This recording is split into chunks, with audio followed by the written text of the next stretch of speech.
Hey everybody, welcome to today's live stream.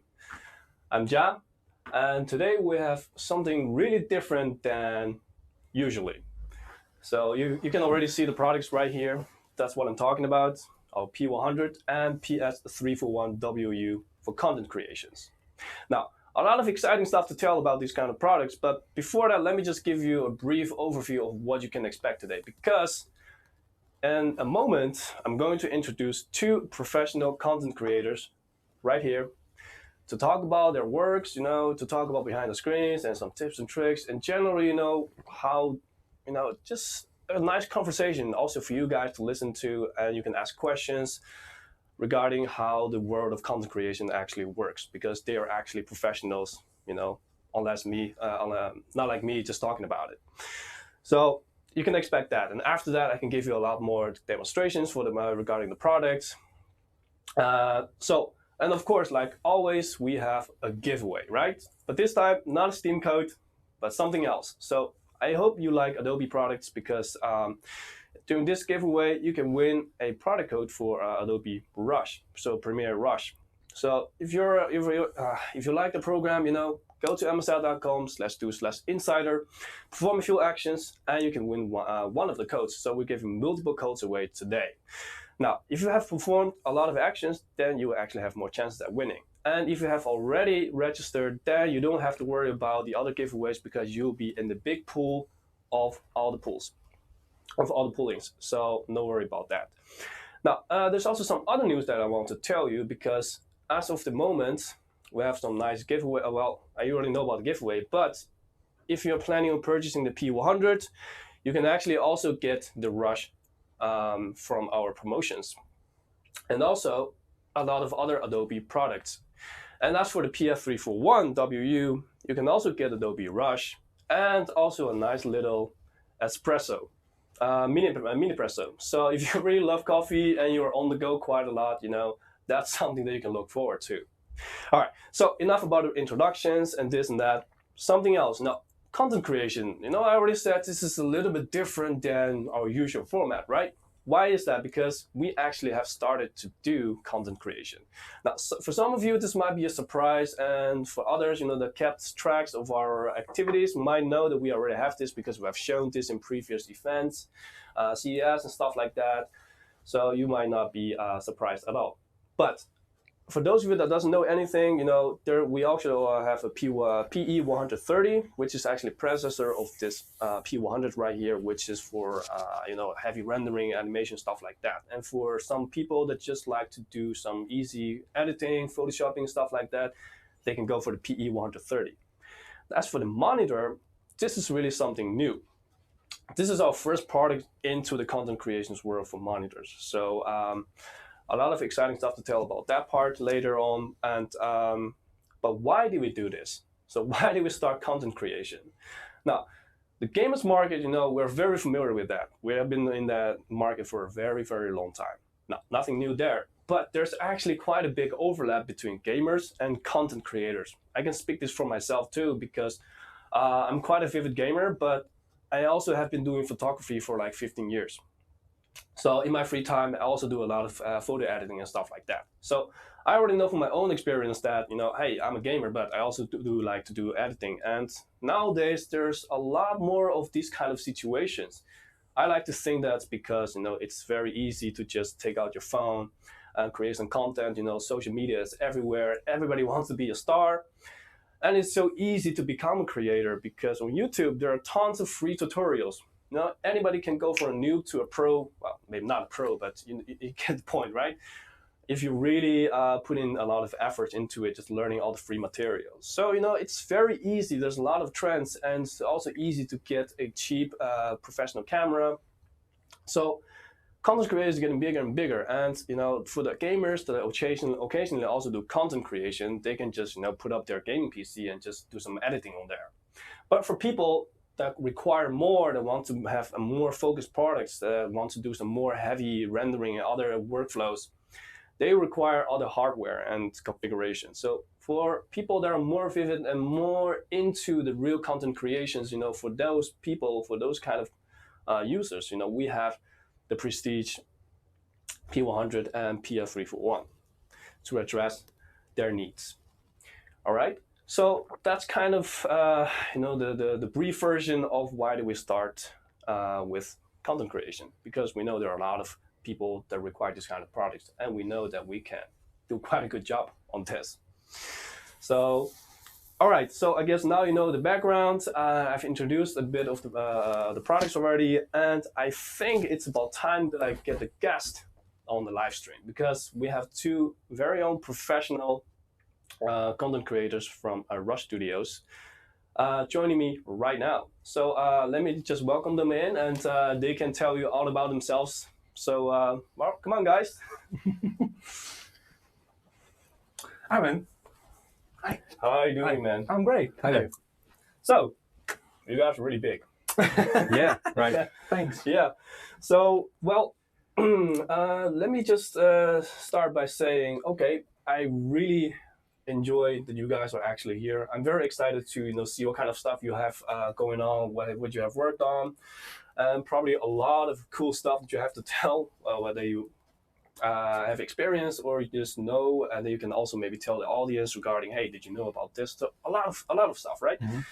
But first, why not just introduce yourself? Like, oh well, my name is Koen. I work at Rush Studios for about a year now. I'm a graphic designer, so my profession is Photoshop, Illustrator, stuff like that. Mm-hmm. We work for big companies and events, so that's really my specialty, and I like to do those kind of stuff. All right. My name is Peter. I just started working at Rush Studios quite recently. I'm a motion designer and also a graphic designer, so I specialize in Photoshop, but also in After Effects or Premiere.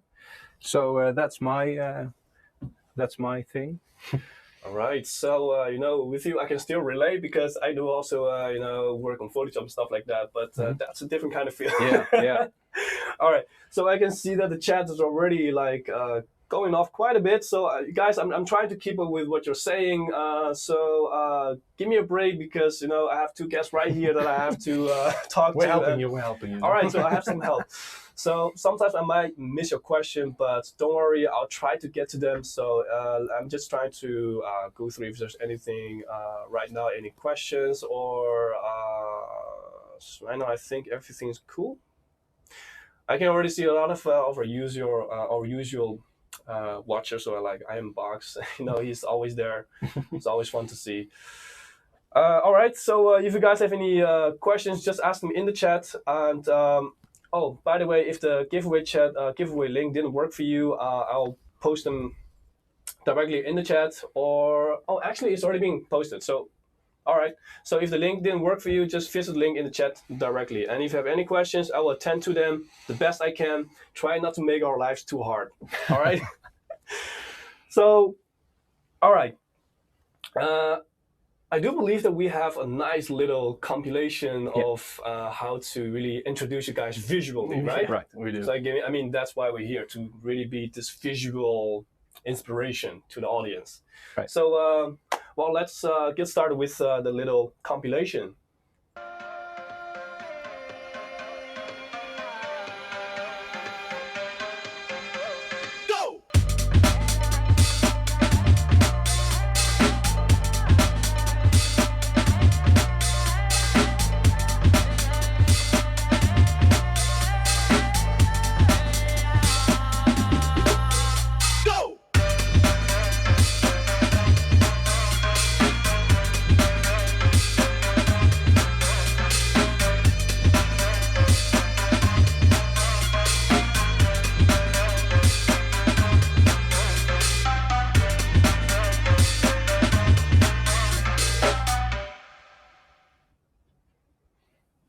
Well, that was a quick brief.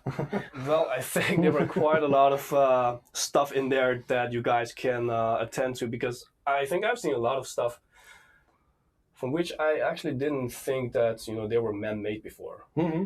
Yeah, that's quite fun, right? Yeah. Yeah, we do a lot of events. The stuff you saw was quite a lot of event work, because when you do event work, you can really create our own world, Yeah, so we can really go crazy. Yeah, sorry. So I'm just trying to get something on the screen, Of because course, no, I know something. But So yeah, event work is definitely something that we can really get into.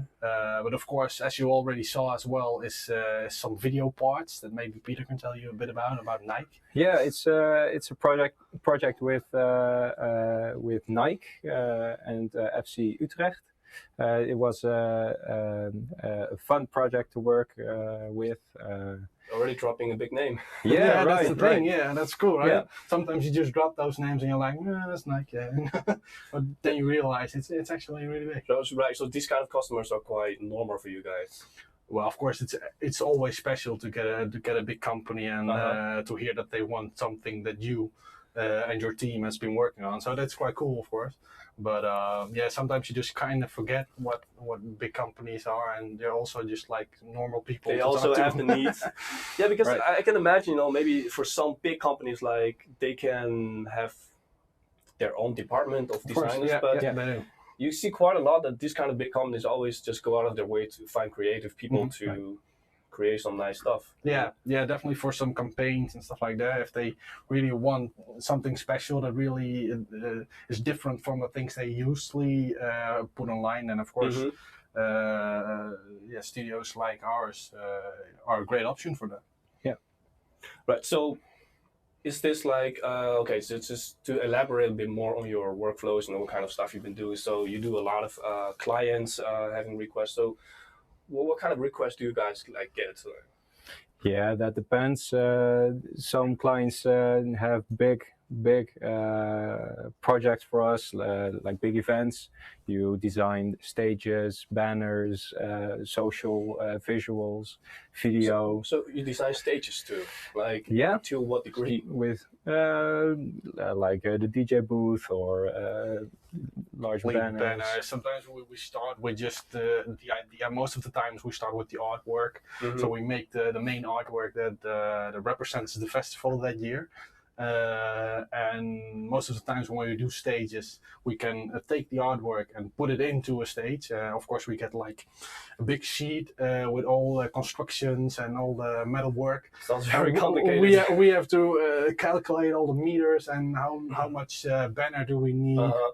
But yeah, after a while, you get to make a complete stage, and when you go to the festival, you see that big thing. Is this like something that you can recommend to like our viewers? Maybe like is it really something that that gets you excited? You get up and just be like, I'm going to work, but it doesn't feel like working. Like me, I'm working with a gaming company, but definitely, it's fun. Yeah, I think we both like to go to festivals and parties and stuff. Oh, of course, then you also get like tickets and stuff like that. Yeah, depends. Maybe. Sometimes, yeah, but it's amazing to walk into a festival and be able to say to your friends like, look, I made that, I made that. You know, I guess that's a really satisfying feeling. Yeah, definitely. Yeah. So like it's really broad the spectrum of what you can expect from work. Yeah, definitely. So you do like events, you have like banner requests and also commercial stuff like that. I guess, We also do video for the more corporate market. So it's not only events or festivals; it's also for the corporate business. They also want creativity and creative content, and we can apply our creativity on them as well. Man, it sounds like we can keep on blabbing till tomorrow. I think we'll still be talking about the broad spectrum of what you guys are doing. Like, is there maybe something that you can like show the viewers of stuff that you worked on? Yeah, I think what Peter just thought about the corporate clients. We have a little animation in the workings for a big client of ours. Animation. Yeah, and maybe Peter can tell. So we have quite a new project where we need a character to be animated. So we have this is in Adobe Illustrator. We have a character that we illustrated, which is composed of different limbs, and now it's so it's not one part. No, we design it in the way that we can animate it. So if you have one layer, it's very difficult to bring it to life. So if you separate all the limbs, you can animate them separately. So then you can bring your man to life. So we have our man here in Illustrator, which is composed of all these layers. And these layers you drop into After Effects, in which you can animate it. Yeah, sorry. Yeah, sometimes I will interrupt because sure. there's question in the chat. But yeah, so I noticed there's somebody with an urgent laptop issue. But, unfortunately, I cannot say too much regarding the laptop issue. So I really just would appreciate it if you can contact the customer support for laptops. I think there you have much better help than asking me here. I would love to help you, but I can't say much about that. Sorry.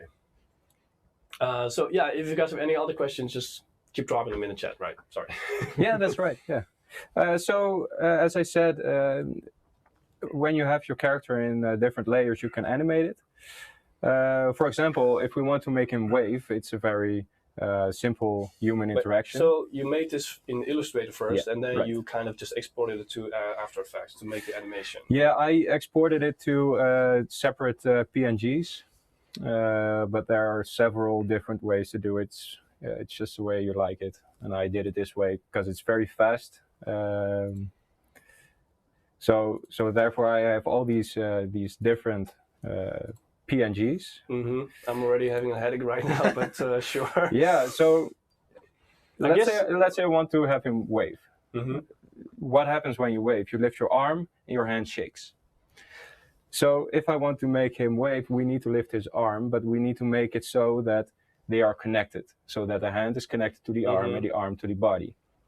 And we can do that right here. We have these lassos, these whips, and what that does is if I whip the hand attached to the lower arm, every movement the lower arm makes, the hand follows, just like your own arm.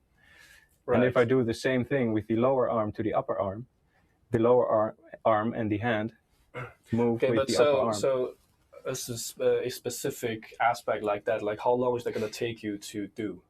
It's very fast because it's all very logical. If you have fast hardware. Right, if you have fast hardware. Yes. And the thing is, this is a very small project file, and this won't ask too much of your hardware. But if you have large projects, so more layers, more layers, bigger resolutions, or this is all very small, so that won't ask too much of your hardware. But yeah, with bigger projects, that will be an issue. And I can also imagine, with bigger projects where you have a lot of files that you have to go through. Personally, I'm still like using two screens like right next to each other. Yeah. But I like to transition into one screen because then you can get rid of the annoying middle line. Yeah, definitely. Because in my way, if I can have like an ultra wide, then multitasking becomes so much easier for me. So I'm not sure about you guys. And if you have a library open on the other side, you can just work on the left side, for majority of the screen, and then on the other side you can just multitask. Yeah, that's perfect. That's absolutely perfect. Yeah, I think we work at this moment. We work with mostly IMAX. And we have the IMAX standing there, and we have a little screen next to it. But I know what you mean. You have to keep on watching tennis. Let's say, yeah, exactly. Ping pong. So it's I understand what you mean by having it all on one screen. You have it's much easier to work with. Yeah, definitely. Yeah, so you connect all the limbs, and you can place the anchor point to where the joints would be. The anchor point is the point around which the image turns. So if it's in the center, it turns around its center. But when you place it on the side, it will.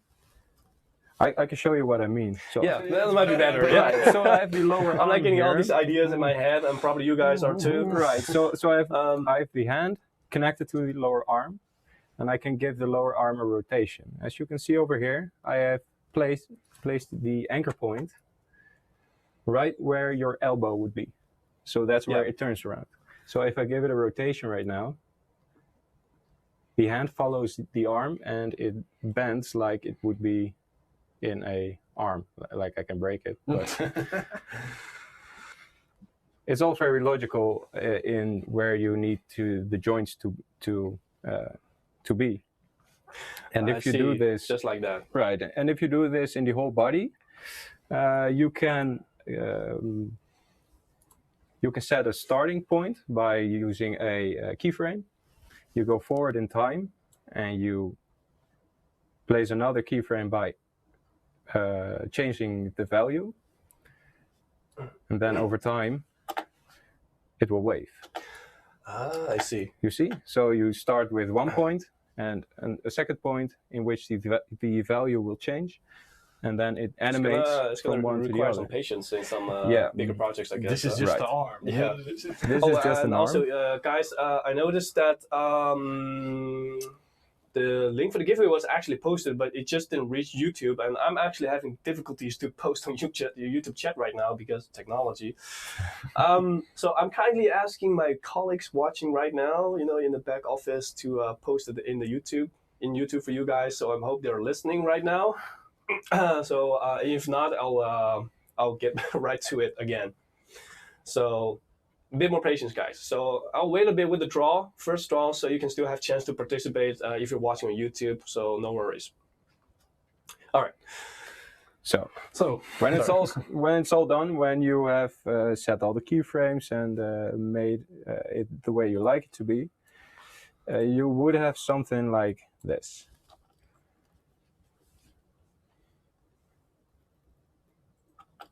Just a simple human interaction. Actually, because now that I'm seeing this kind of animation, because I think nowadays it's quite popular for all kinds of companies to use this kind of simply drawn, illustrated something to do the illustration either for their commercials or any message they want to come across. So now that I actually see how it works, I'm just like, okay.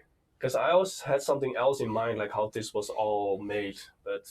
Yeah, it's all made by hand, so it requires a lot of patience. But with a fast hardware, you get some room to experiment. Yeah. So, like this kind of product, like how long would it take you to render it? Normally, the way we are working now, again, this is quite a small project file, so what would it be? A few minutes, I think. A few minutes.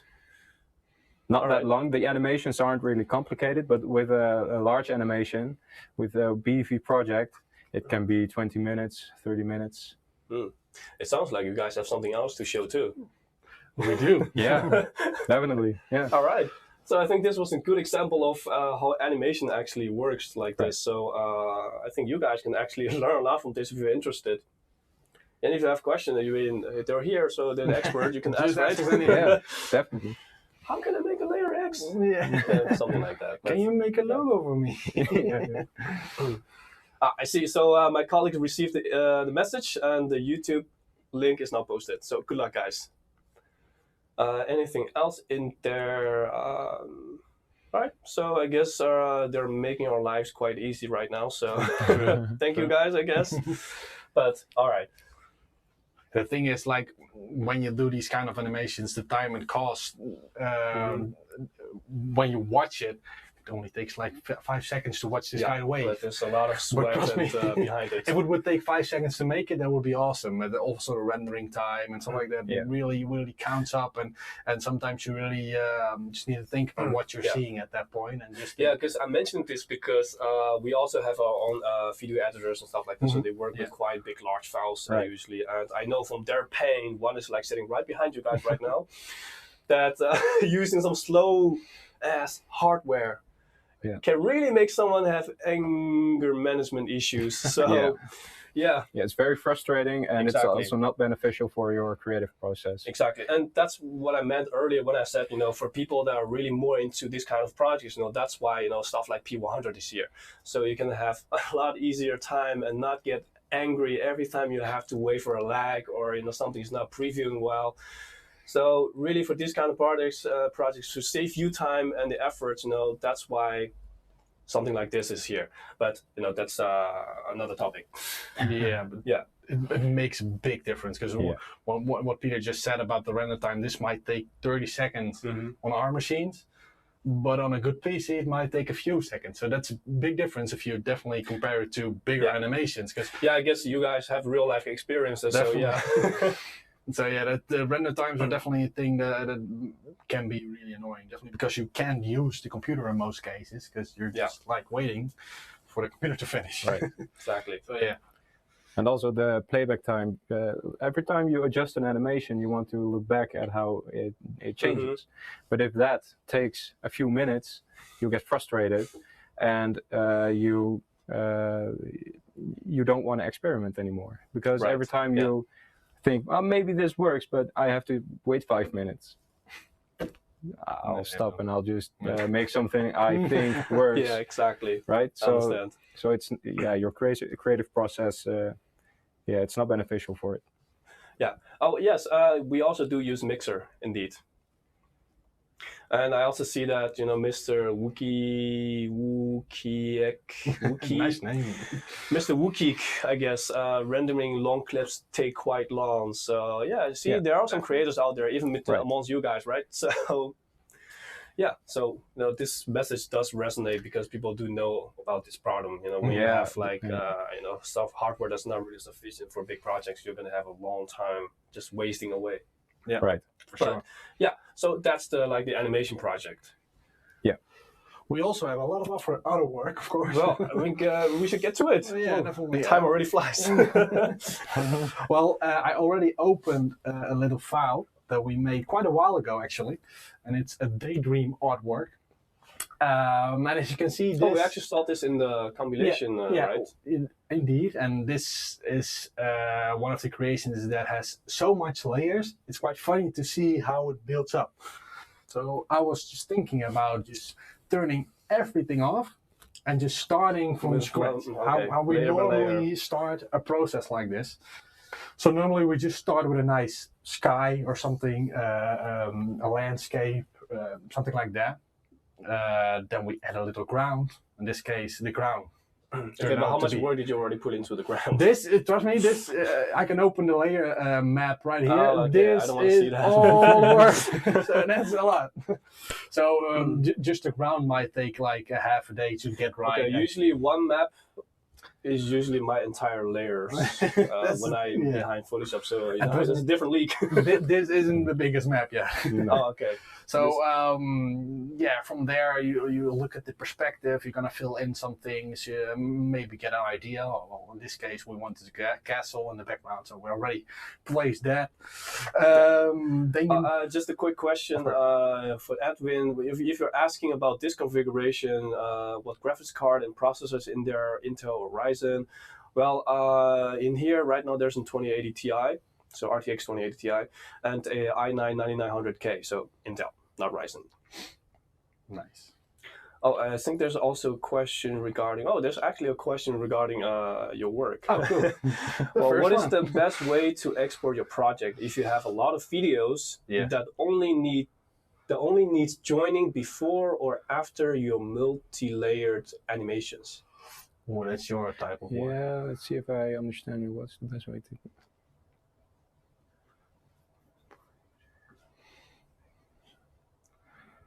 The questions are really coming in. It's a difficult creative one. process. I don't know if I really understand it. Maybe I could answer a question first about the picture library. We have different kinds of websites. Of course, you have to buy your images. That's like the main thing. You can just take Google, take some images and just throw it on there because they are not your images. You have to buy them. Yeah, that's one of the most expensive things to do in a project like this. Of course. Yeah, I can imagine. Time is a lot of the project, but also the elements that you need. And definitely, when you just saw the complete project, there are like maybe 150 to 200 images right in that file. So yeah, you all have to buy them. The good thing is you only have to buy them once. And for instance, a plant or a tree or a hill, if you just mirror it and place it somewhere else, you can use it in a different way. So that's quite cool. Okay, that's a lot of information. Yeah, that's a lot of information, definitely. Well, maybe just let's add another item to the picture. In this case, we added some water just to make the setting a bit more nice and cozy. Of course, the background is quite a bit boring at this point, so we add some mountains, and definitely this makes a big difference. And I think some people are having difficulty seeing what's on the screen, so it might help if we up the scaling, but I think it was already quite upscaled already. I just zoomed in from a little bit, so... Yeah, that works too, because I think I already zoomed the Windows setting at 150% already, so... Yeah, that's the thing. If I zoom in even more, you're gonna miss a lot of details. At this point we added a lot of stuff, as you can see. Mountains, of course, these are just simple desert mountains that you can add. Some random bushes, all kinds of loose things that make a complete picture.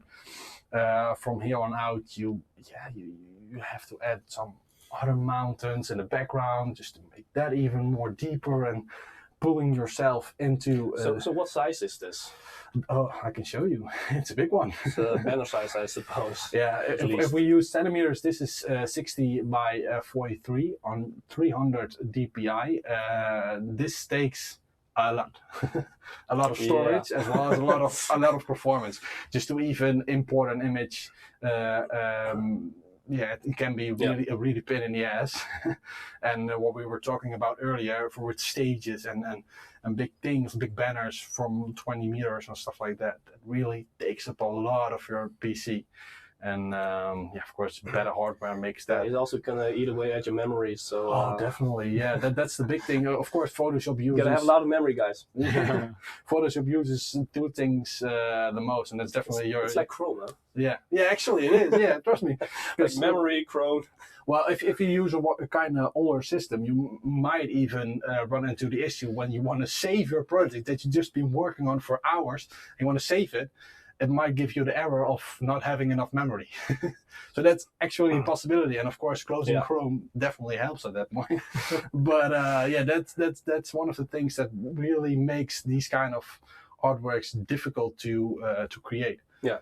Oh, so Edwin is actually asking you, how do you get inspiration to make something like this? That's a difficult question. Of course, number one is theming. What does the event or company want you to make? So there's like a guideline somewhere. Sure. Most of the times they have a theme, or if it's Chinese New Year, if it's Mexico, if it's all kinds of different things. Yeah. And at that point, you just start imagining some stuff, the way you want to put your logo in the middle, on the sides, or in the bottom, on the top.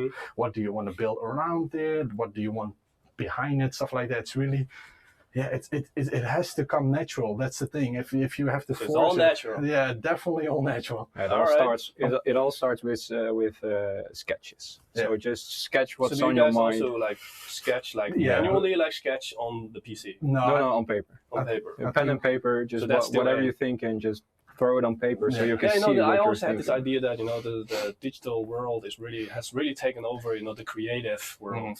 Yeah, pen and paper is pretty it's standard. It's not. Don't get me wrong. I'm not an artist on pen and paper. If you see my drawings, you're gonna laugh at me because it's compared to this. It's kind of a different world. So yeah. But it's just to get your idea on paper. Because of course you're gonna work multiple days, sometimes even weeks, on a project like this.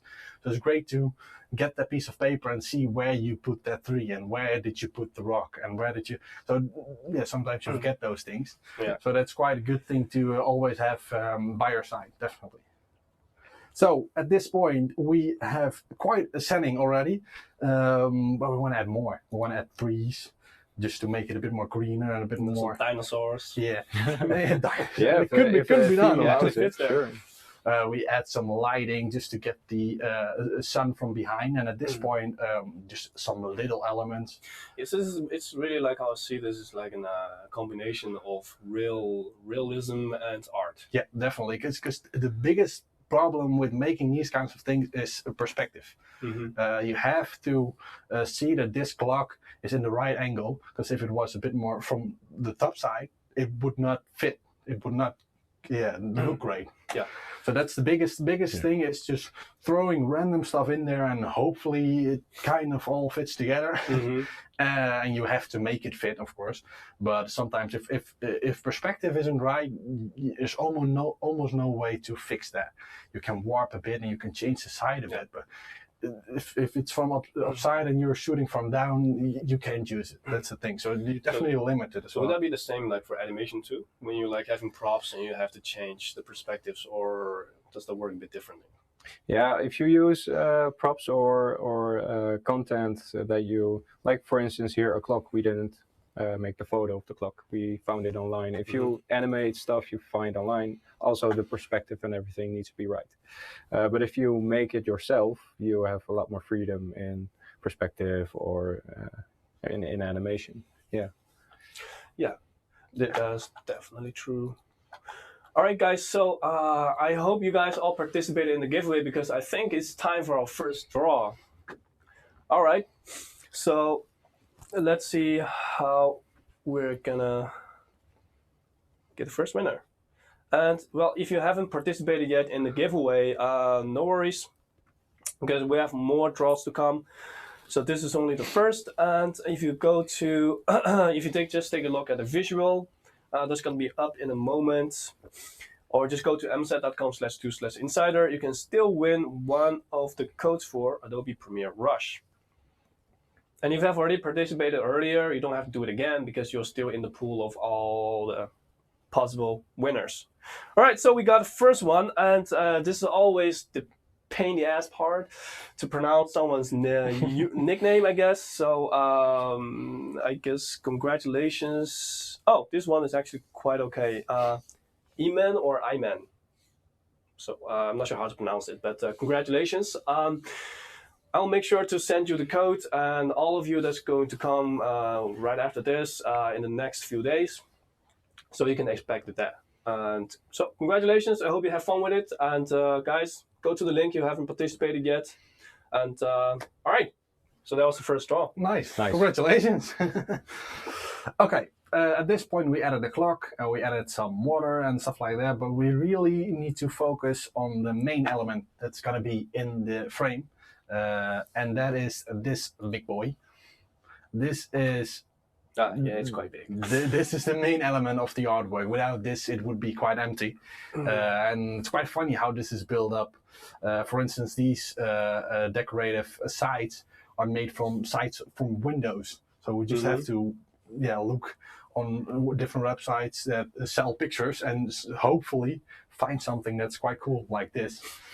And just throw it in there, make it mix with a top from a pot or something else. This decorative element is also something loose, so it's all built up from nothing to... Yeah, and then you have to change it and make it mix into this theme that you have. Yeah, that's the difficult part, because of course, as I already told you, perspective is a thing, but also coloring is a thing, and at this point it's quite bright and heavy, but when I turn the filter on, you can definitely see a big difference. Yeah, and the saturation is... These are not just regular filters. These are really... It's not like Instagram where you can just swipe and poof, it's perfect. So that's for the noobs. Yeah, right. Exactly. This is a different week. So you have to really make everything fit and everything... all the little things make a complete package. Man, like the more I look at your directory there with all the maps and layers, it's quite nice. I mean, if I have to, I don't even think I can open your file on my current PC because it's probably going to crash because I only have like 16 gig of RAM and I only have a 6-core processor. I mean, opening this, it's beefy. It's probably gonna smoke. It's gonna be a lot for probably like a lot of systems. For instance, we use the iMac Pro to make this, and even on that system, it's getting warm and really sweaty. So you're trying to like upgrade? Yeah, of course. Yeah, we're always looking for a way to make our progress even faster, and of course, saving time gives us more time to time is money in business. Right? Yeah, and of course to work on stuff like that. So. We'll definitely be looking at some different kind of options. Of course, as we already said, we just use Apple right now, but just don't take this home. I'm taking it home. I still need them. I'm taking it home for sure. But this system definitely is for a small form factor. Definitely gives a lot of performance, and of course you need it. You really need it. Yeah, I can imagine. I mean, I guess you're gonna have a real good talk with our own editors after this because they know your pain too. I think so. Yeah. And the thing is, hardware is always something that can limit you and can get you annoyed. But that's the good thing as well, because then you can get new stuff. Exactly. Another feeling. Yeah, and that's the best feeling in the world, to be honest. So you were talking about mapping and about having different a quick elements. question from someone asking, can you use 3D objects in Photoshop? I think so, yeah. Yeah, you can. Yeah, you can actually. You can make them in Photoshop. You can edit them in. You can buy 3D elements and import them. But you, of course, can also use Cinema 4D files or something like that. All right, so get to work. You have a lot of options, trust me. But Photoshop indeed supports 3D. It's not optimized yet, so it's quite heavy for the system. There are a lot more optimized systems for it. Right. But it's quite fun. So at this point, we get to the big layer, and this is all the stuff that's in the front. So if I turn it on and off again, you can really see how much elements are just in this map. And if I open it, you will probably see what I mean with a lot of stuff. So how big is the size of this entire PSD file? Let me just check for you, because I don't really know. I think it's quite small actually. But the thing is, what we do. Yes, guys, that's 2D file. That's a photo file. That's not a video file. No, that's not a video file. It's already over 1 gig. Right. The thing is, what we do at the end of a project, when we know everything is on its place, everything is as it needs to be, we group it. So as you can see here already, this one is grouped as well, which makes it definitely quite a lot smaller, because all these layers that you're going to see right over here are all just pixels. So that saves a lot of storage. So if they would all be smart objects and stuff like that. So that'll be a tip for maybe the audience too, if they're definitely working with a lot of big files, and they can group it. Yeah, grouping it, making it pixels, of course, it's not the best thing if you want to make it bigger afterwards. So keep that in mind. If you want to make it bigger, don't. But if you want to make it smaller and want to make it more handleable for your PC, definitely make them pixels. So definitely something that I gotta do. That's the thing you can't do in video, and that's of course quite a bummer, because you need to have the elements in there, but this is one of the biggest faults. Yeah, so while working on this kind of project, also for animation stuff like that, like what are like the real pain points that you might have or have experienced, or that you really like to avoid, regarding any aspect? Yeah, that could be loading time from project files, but also render time if you're working with 3D, for example, in Cinema 4D. Render time can be a really pain in the ass. And I saw a question from somebody asking if they can render on a second PC and then use your own PC primary. That is an idea. With After Effects, for example, you can render in Adobe Media Encoder, and then you can just use your PC. But when you render Cinema 4D, you cannot use it. So a second PC would be a great alternative. Right. So depends on what program. Right, definitely. Yeah, that's the biggest thing, because, for instance, Cinema 4D only uses one core. So in this case, you can just use your computer quite like regularly. Yeah. So in that case, you need a fast core performance. Definitely, that's the biggest thing, and of course, you can render on GPU. So a big tower with 10 GPUs is the best. And you have the flexibility, so in this kind of programs, that's quite ideal. Yeah, definitely. Yeah, and of course, what I already told you, Photoshop is mainly processor and RAM, RAM sticks. So I like those. They need to be big and chunky. So at this point, we're almost there. We only need to add the some elements in the sky just to make it a bit more nice, and all the info, because it is a festival and they need to be able to post it. I don't think anybody's going to be looking at the information, just looking at this whole image. Yeah, that's the thing. Puking rainbows. But of course, what you want to have people look at your artwork is the complete package. If you look at the complete artwork, the thing you're going to see as well is the logo. So that's why events do these kind of stuff and want us to make these kind of things. Yeah. Oh. That's a lot, right? Yeah. I mean, I'm just really bamboozled by the fact that a PSD file can be so large, and it's not even like one of the largest yet. No, we have like versions that go into the 15 gigs. Yeah. 15 gigs. Yeah, and I'm not even kidding. That takes a lot of time to open. Oh. So yeah, it's a big task definitely to move some One stuff hell of around. an end product. Yeah, definitely. But yeah, things moving stuff and stuff. Yeah, that's gonna be a really pain in the ass sometimes. And to have a quick computer to be able to move these kind of things, yeah, that's the biggest thing. As you can see, this is. But trust me, on the iMac, this is gonna take fucking forever. Yeah.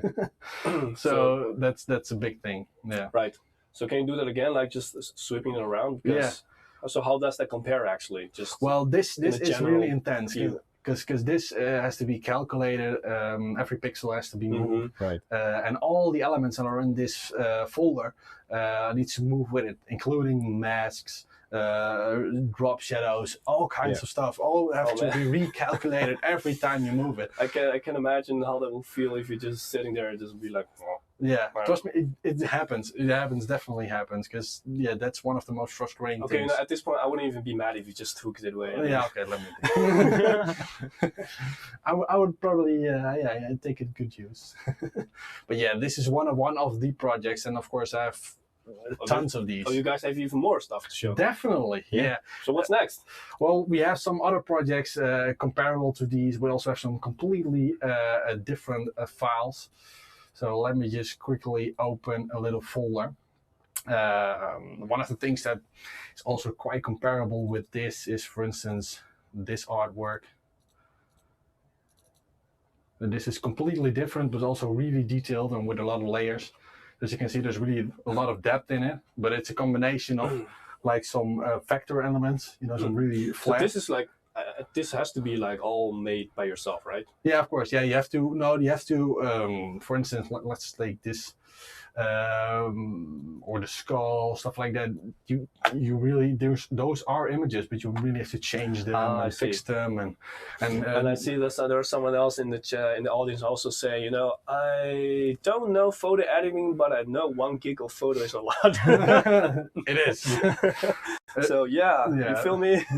That's and of course, but to them it's nothing. So quick storage is definitely a thing that really helps us as well. Yeah, so I guess you guys also need like a lot of fast M.2 SSDs. Yeah, so it's gonna save a lot of time for you. SSDs is the way to go. Because if we're, for instance, sometimes that's the thing with video. I think Peter thinks the same. Video is big files. Right. Yeah. Definitely, if you shoot in 4K, and yeah, it's almost not. The prices of SSD still are quite high, although they dropped quite a bit. But yeah, compared to but if you want, it's already quite good. If you want a 5 terabyte hard disk compared to a 5 terabyte SSD, it's gonna blow you away. Yeah, especially you know the PCIe 4 gen SSDs. Yeah. Ooh, those are fast, but those things are really hard. I guess it just really depends on how much do you really need it. Yeah, true. Yeah, definitely. So, but for these kind of projects, it's quite nice to have some fast storage. One of the other things that we also did, maybe nice to see, is how we sometimes draw as well, as you already said. Oh, so you do draw. Yeah, we do draw. This is just the idea taken from paper onto computer, and then after that we're just gonna slowly fill it in with items. And this, for instance, are elements from our hometown, Nijmegen. So we like to do that. I don't remember much of it from what I see here. You don't remember the elephant? No, the elephant, that is in Nijmegen, trust me. No, it isn't. All right, I had to change my perspective a little bit. Yes. So, of course, and you're going to fill it, and you're going to fill it even more. And of course, when you see this, you're never going to expect it's going to end up like this. So that's the most fun. So how long did it take for you to go from one to the other? That's really difficult. If the idea is there, so if this is there, it can take up to 2 days, 3 days to complete this. But if there's no idea and we just have to go from blank like we did with the other artwork, then it can take up to weeks. Yeah, definitely. Yeah, of course. Yeah, you also work with companies that have feedback, that have their own opinion. So maybe they don't like this bear, so they want a lion. So we have to change it. You know, they always make the joke like, you know, whenever you go to your clients for feedback, you know, that's really when everybody really wants to kill themselves. Yeah. Well, I won't say we have some quite awesome clients that really expect us to make things like this. So. But then I guess you're already kind of on the same line already. Most of the times we are, but of course sometimes there are still elements that that doesn't really budge with them. So we have to change them, and that's fine. But it can be a pain in the ass, trust me. Yeah. So yeah, this is quite a cool one, and for the same event that comes back every year, we also made this, which is completely different, but also kind of the same. It also has this crazy element, like the same kind of big files like you showed before. This is also a really big one, and these are all just elements that you have to build from scratch, color, stuff like that. The workflow is the same. In principle, you're doing the same thing. You're just experimenting, using your creativity, and coming up with a great art. And by the way, like the intro compilation little thing that you guys showed, like, did you make that? Yeah. So that's also something that you guys do. Yeah, of course. Right. Yeah. I think. I mean, that was quite nice. They had like quite a nice animations in there. Yeah. It's just a little showreel of all the projects that we have, and it was really picking from all the good stuff. It's so much stuff. I could have made a video of 2 minutes. Yeah. But that's not. Or 2 hours. Right. Yeah. Definitely. We also do a lot of pitching, just throwing out stuff there and hoping companies like them. For instance, I think everybody knows the movie from Peter Jackson called Mortal Engines. Oh, yes. And we participated in a contest to make an artwork for the film. And this is what we came up with. Maybe if I zoom in a bit, you can see the detail that goes into a project like this. Because this is all hand-drawn. This is all made with a big Wacom tablet, and it's all scratched and trying and definitely a lot of control setting, like just to go back and draw the line again and again and again. But at the end, I think these kind of things make our work quite interesting. Well, then I already have an idea for next time. All right, tell me. Oh, yes, I'm you can bring the big ass tablet and just do it right here. Oh, that's quite cool. Yeah, actually, that's quite cool. Yeah, we have one of the guys in our team. It's called Robin, and he really knows how to handle the Wacom. Yeah. It's funny. We also have a Peter. We also have a Robin. Yeah, we do. Yeah. Illuminati. Exactly. So yeah, those are the projects that we really like to do. For instance, we also did one for The Nun. People probably like that movie as well. So these are just artworks that we make, and hopefully. I haven't seen the movie yet. No. No. I don't think you should. Have. No, I don't like horror movies. I think I won't say I hate them, but I don't like them. Well, nowadays there are many good horror movies out there. Yeah, I did watch it, but that's it. That was it. So yeah, I like that. So yeah, and another hand-drawn one is this one with all the Chinese elements. So it's a world of difference between all these kind of artworks, but that's probably what makes our work the most interesting, just to make something different every day. And of course, if you would make the same, that would be kind of boring. Yeah. So yeah, it's definitely a cool thing to do as well.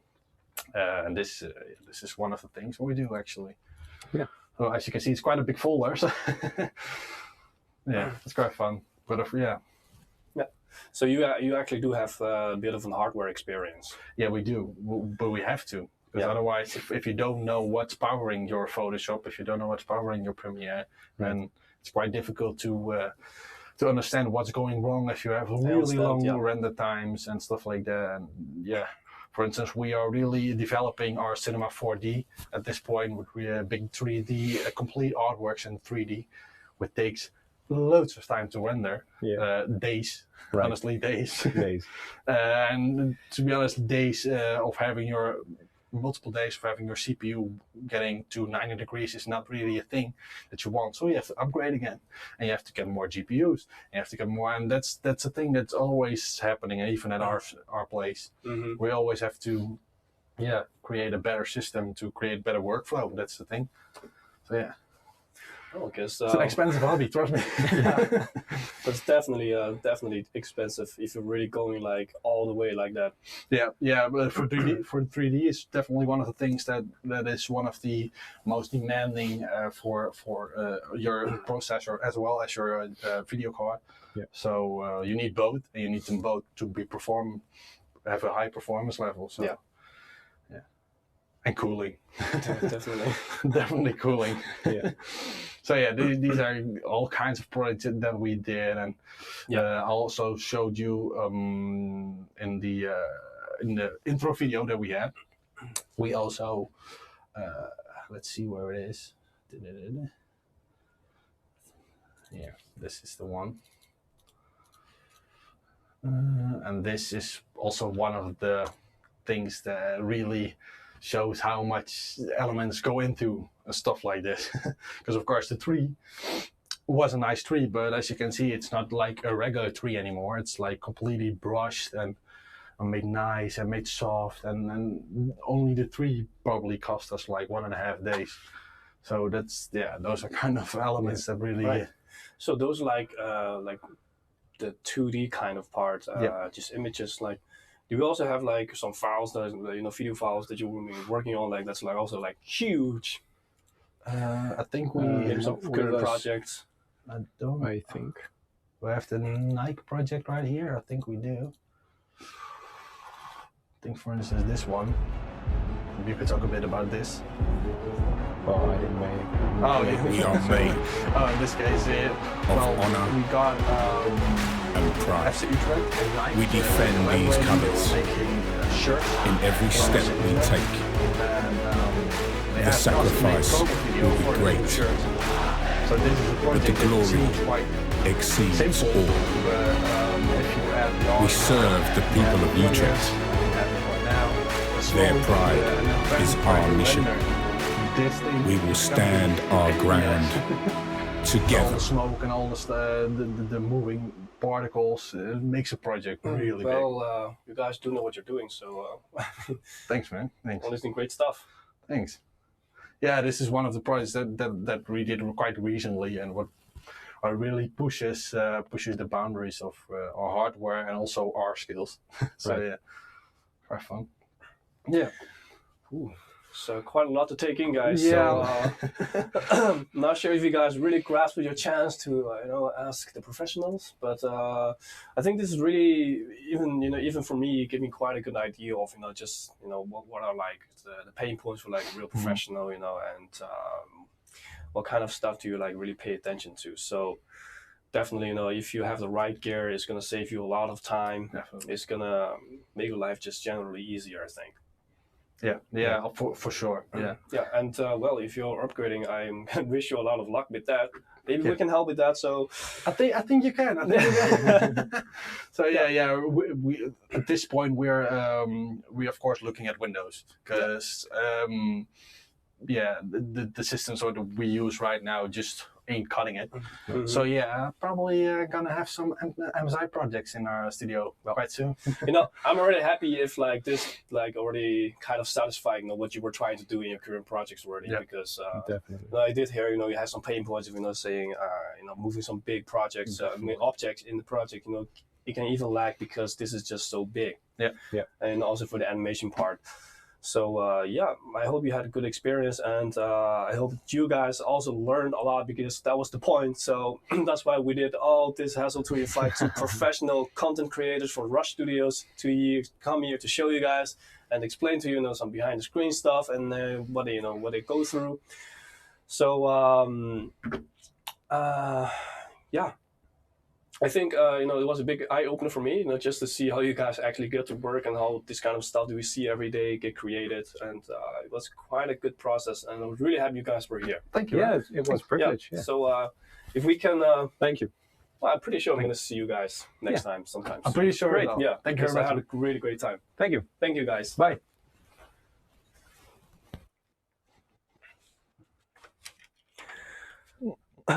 All right. So, well, guys, I definitely learned a lot, and I hope you had a chance to ask your question, because if you didn't, well, I guess you guys have to wait for the next time. And in the meanwhile, I think you were all aware of the giveaway already. So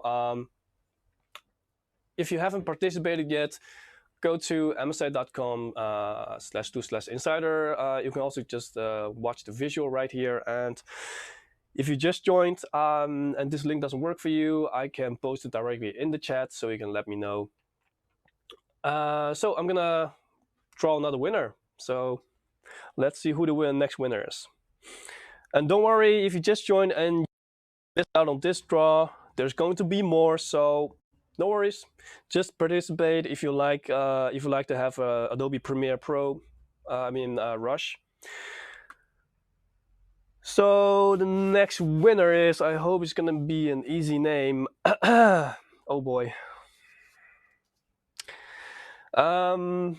It's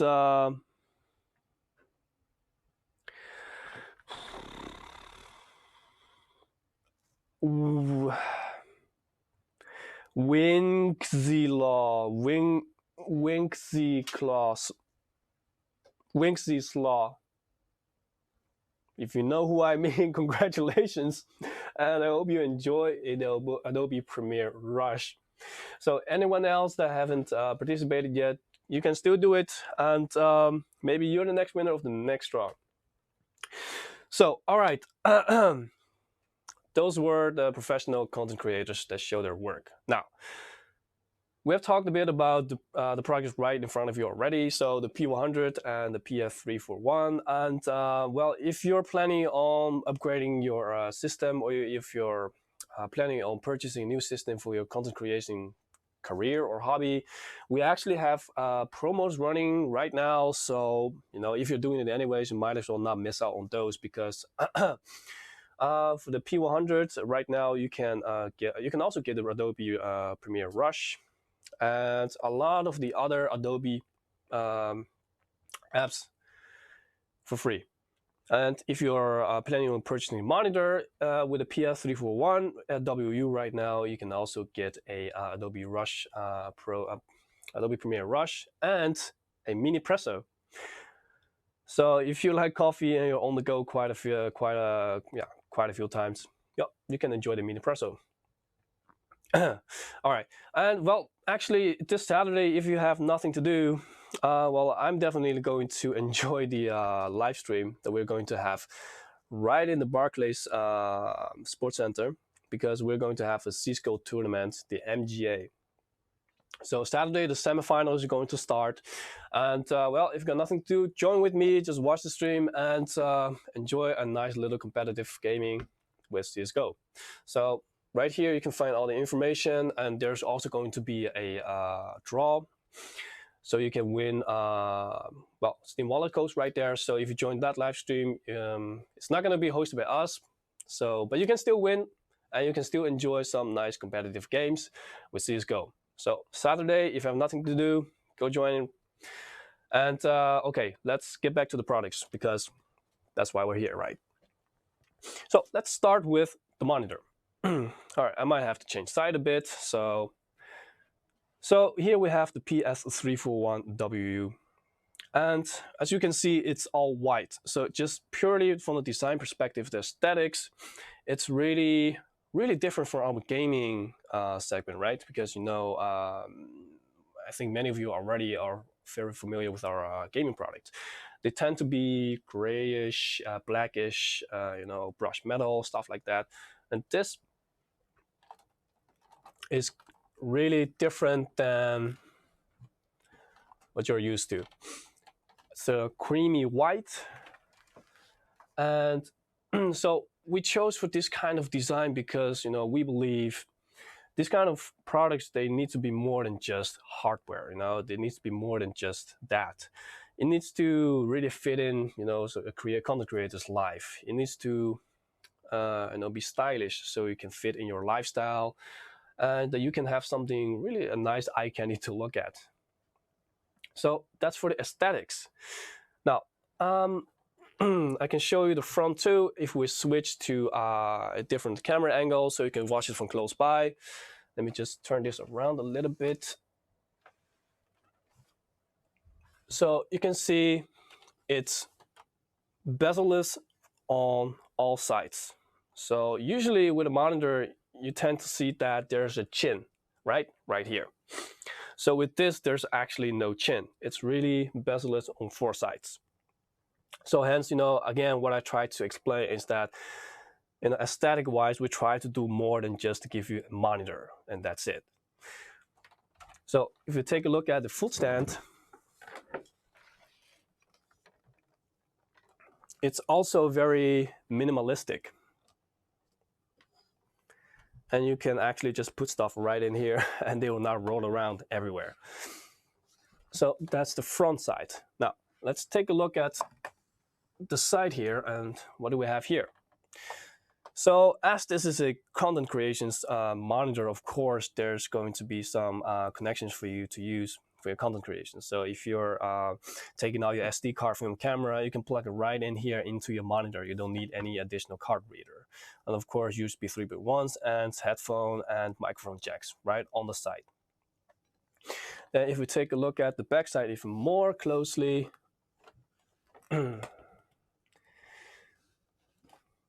so here, actually, let me put this a bit closer. So, of course, our emblem, which is also different from our gaming emblems. This is really just having this white and gold-ish look, but this is really where I have to look at. The 5-way joystick, this is something iconic that you're also used to from our gaming series. But here, well, it activates also the OSD, but this is really something that's going to make your life a lot easier. This is actually a macro key, and by default, it's going to activate the creator OSD. So you can also choose to assign the 5-way joystick, left, right, up, down, and click in, or this one. You can individually assign them to activate different kinds of features that you usually use. So, you can leave this at gaming creator OSD, or you can set this to, for example, activating a specific creator profile. So stuff like that you can do with this. And here, of course, we have some nice cable management. Right now, this is actually not going through how it's supposed to be going through because of the setup. So we had a little bit of a technical difficulty with the setup. So that's why the cords here are just hanging here and not like this, being tightly hidden away. So let me try to open this up and show you guys what's in there.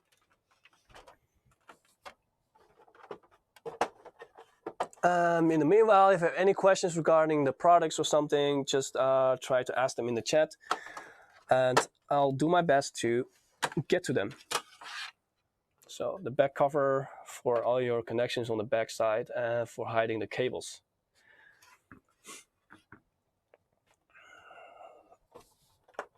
So, all right, let me get a bit closer. So you can see right now I actually have 2 sources connected. So you have actually 2 HDMIs right here and a display port. And of course, we also have USB Type-C in there that you can use. You can fast charge, you can connect your devices. But this USB Type-C actually also operates as a display port. So you also have the flexibility to use it as a display port. And of course, USB upstream. And you also have a USB and the headphone jack or the microphone jack. So that's for the back side. And yeah, of course, not to mention, here's the power. You guys all know that. All right, so that's the back side. I'll try to get this back on.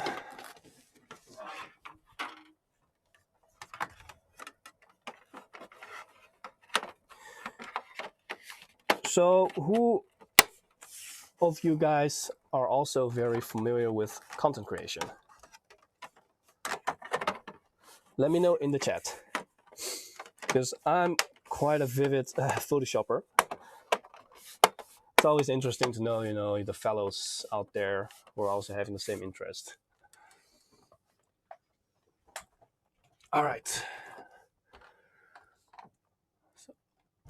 And of course, you can, let me just show you the flexibility in the main camera so you can see a wider view of this right here.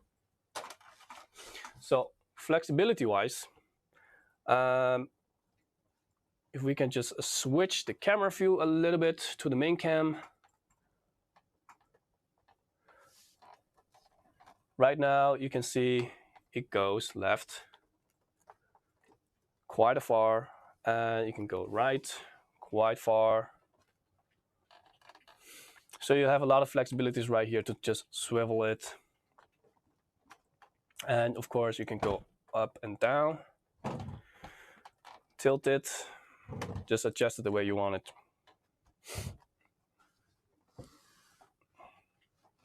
All right, so that's for the aesthetics. Now, the panel itself is actually a nano IPS panel.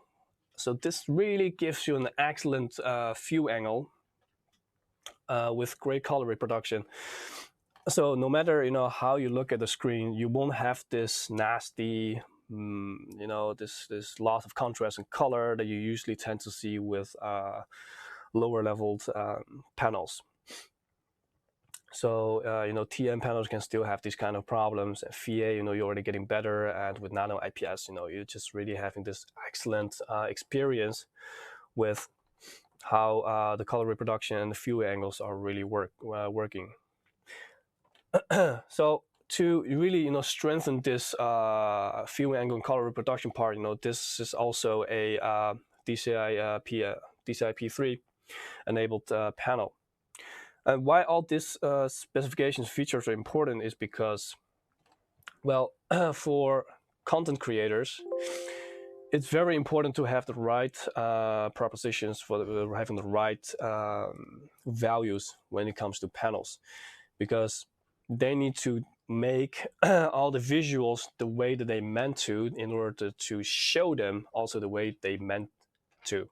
So when they show it, they need to come across to have to be the same, having the same values. So when they show the project, for example, to the clients, they can make sure that they're using the best possible values, so they can have, well, when they view the projects, the colors are not going to shift. So they're going to stay the same. So you won't have this problem of, oh, why does this red look so different than when I looked at your screen, or well, when you try to create it. So in the professional world, this part is really important. So that's why you'll never see a content creator sitting at a TN panel, because they got to make sure that their panel have the right values.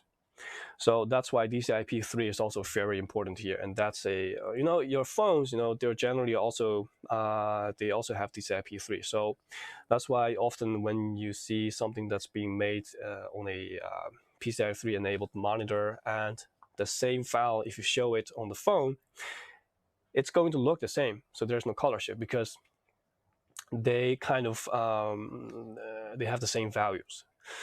And nowadays, of course, HDR, you hear it everywhere. HDR is getting more popular, and it actually is. So, even in gaming, HDR is getting popular and bigger. So, movie, they've also started doing this like quite some time ago. And in content creation, HDR is also a thing. And this monitor also is HDR 600 certified. So, okay, we're actually having a little bit of technical difficulty with the broadcasting software. So, sorry for the awkward angle right here, but we're trying to fix it. So, apologies for that. Well, okay, where was I? Okay, HDR. So this monitor is also HDR 600 certified. And with this kind of setting, you can really enjoy HDR content like they were meant to. So, Windows, they also have this HDR enabling function. So they can transform an entire screen or your desktop into providing the HDR experience. But we actually also have this in our own software, which is going to work a lot better than the standard Windows one. So if we just take a look at, for example, our Creator OSD. So I mentioned this before already, Creator OSD. Now, this also really separates, the PS341WU with other generic content creations monitor, because we also try to add more value by providing you with not just the hardware, but also the accompanying software that's going to make your life a lot easier. So for example, what do I mean? If you take a look at the Creator OSD, well, we can also change, well, I'm gonna ask my director very nicely, are we still able to change to capture? It seems like we can, guys. Everything is stuck, so you need to finish a live stream like this. Did you guys catch that? There was Eric telling me that I'm kind of screwed. Well, you guys are screwed, and if you're screwed, I'm screwed too, because it seems like our broadcasting software, XSplit, is kind of just gave up on us, and this is the only acceptable scene that it's having at this moment. So I don't know what its problem is. Maybe we didn't give it enough attention this past 2 weeks, but seems like we can only use this angle until the end of the stream. Who is having a painful moment? I understand, guys. Let me know. Let me know. So let me. I guess there's a delay in the chat. So I feel you guys. I don't like to bend my back over like the entire stream neither. But I guess sometimes technology just lets you down, and well, that really sucks. Yeah, Mr. Wookie, I know you told me how to pronounce your name, but I'm sorry, I forgot already. I mean, it's been really a stressful stream because of this problem. So yeah, maybe we will transition to OBS, but unfortunately right now we're still stuck here. So I will just try to show you guys like this, how the Creator OSD works. I guess I can still move this awesome 4K cam, so you can at least know what the hell I'm talking about. Yes, it also has pheasant mount holes, so you can hang it up on your wall, no problem. All right, so I'm not sure if you guys can read this. Maybe you still have to adjust the sharpness or the brightness. But basically, what I'm trying to say is that with the Creator OSD that comes with it, you'll have the opportunity to choose predetermined presets, preset color profile. So for example, if you're working on projects that require you to have Adobe RGB, you can just simply click on this item right here, click on Adobe RGB, and voila, that's it. Your entire display has now been changed to Adobe RGB. And well, some other ones, of course, all the popular ones are here. Like I mentioned earlier too, HDR. If you want to go for HDR, just choose the HDR profile, the preset, and now you can view HDR content. Now, unfortunately, we cannot broadcast HDR to you guys, so can't really show it to you, but I'm sure there are a lot of stuff online that you can find to see, how HDR experience is really like. But I can tell you, if you're really having the HDR enabled hardware while watching or experiencing an HDR content that was made for this kind of hardware, that's gonna make a lot of difference in the quality of the content. Because you really have this high dynamic range with the monitor being HDR enabled and the content being HDR enabled. Now you can really enjoy even better contrast and blacks. So that was for me quite a good experience, because I haven't really experienced it firsthand yet. So now I got a chance to try it out, and it was really nice. And there are a lot more other profiles that you can choose from. So if you are just reading some stuff, you can activate Reader, and this will adjust the monitor to make it more soothing, more comfortable to your eyes. So tons of profiles to choose from. You can even just turn the monitor into black and white if you prefer it like that. Well, there are a lot of other, even more dedicated eye care. So a lot of stuff that you can use. Let me just put it back to P3. Now, You can also create dedicated profiles here by clicking on the little plus sign right there to create dedicated profiles for each software you, for example, might use often. So here you might say Adobe, Photoshop, and oh, I forgot it over here. So Adobe, Photoshop, and you can also choose from the predetermined templates. Let me just grab something like this and go from there. So now you've created a dedicated profile. Now, this profile can be automatically activated by pressing hotkey. So you don't have to open the Creator OSD every time, and you can even link the profile with a micro key. So a lot of stuff, a lot of functionality and flexibilities you have here to adjust your monitor the way you want it, so you can always have the proper values and presets for each application that you use. And so this is going to save you quite a lot of time. No, Jack, it's HDR 600, so not ready like HDR 10. So yeah. All right, I guess someone is also paying attention by answering 600. Thank you. Okay, so where was I? All right, so you can adjust custom profiles. You can create the profiles. And with settings, you can set up hotkeys to activate the profiles, and also the navigation key here. You can just adjust whatever the macro keys can or will activate. So a lot of settings here with this little setting button too. Now, if you want to go back to standards or the preset you chose earlier, you can just go back.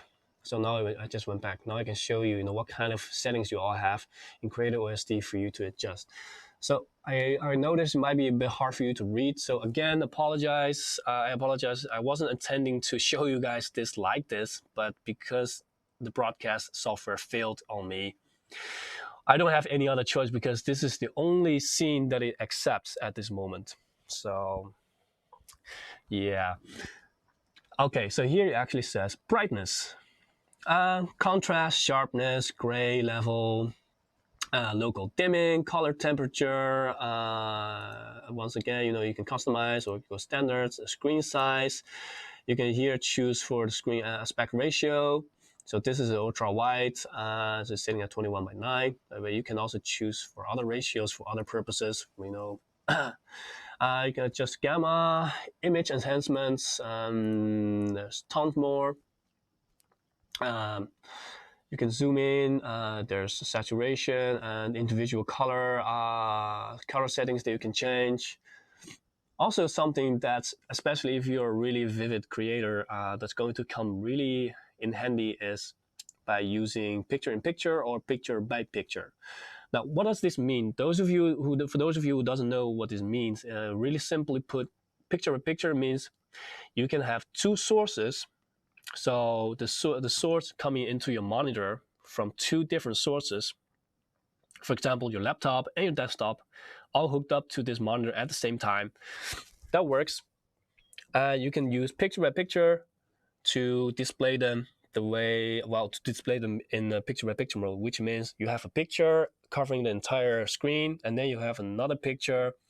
You have the picture covering one half of the screen, and then you have another picture covering the other half of the screen. And with picture, I mean the source, where it's coming from. So your laptop can be used to display the left side only, and your desktop can be used to be displayed on the right side only. So now you have two sources displayed at the same time.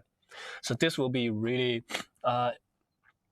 enhancing your multitasking capabilities, giving you more efficiency. You can also use picture-in-picture, which means you have one source covering the entire monitor and the other one just being displayed within the monitor.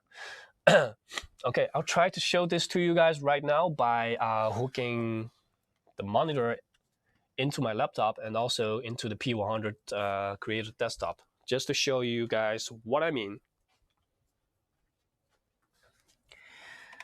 So I'm just hooking on my laptop right now.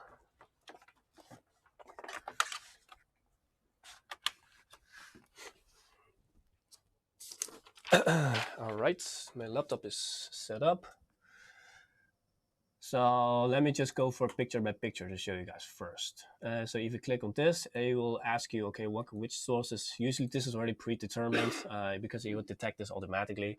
So I know you can't read this, so I'm sorry, but this is not how it was supposed to go down. But yeah, okay. So display port is being selected here, HDMI 1, and now you just have to click Start right here by my finger. And then it will try to adjust to display both sources. In the meantime, I'll try to see whatever it is in the chat that's going on.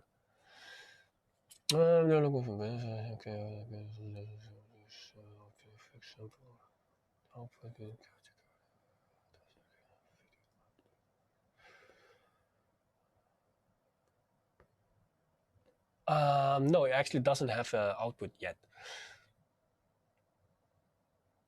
Go to MSI. Okay, so people already solving problems for me in the chat. Thank you.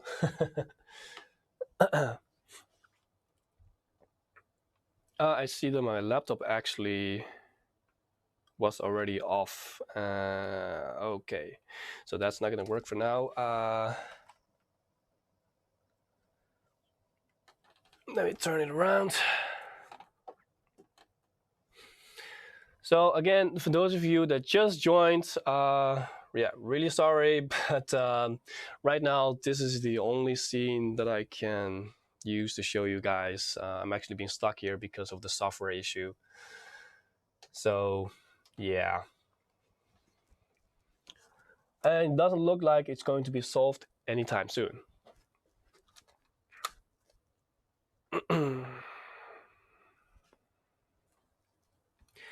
So it's a great day for technology, since my laptop is always being difficult whenever I need it.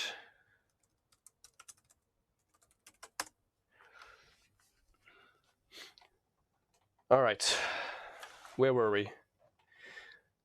So the creator OST. Now, my laptop is not really working right now, so I can't really show you the picture by picture and picture in picture mode. And I think I accidentally knocked down the power too. Jesus. It's a great day.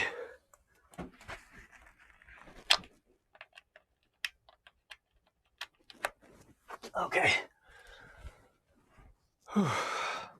There we go. Power is back on.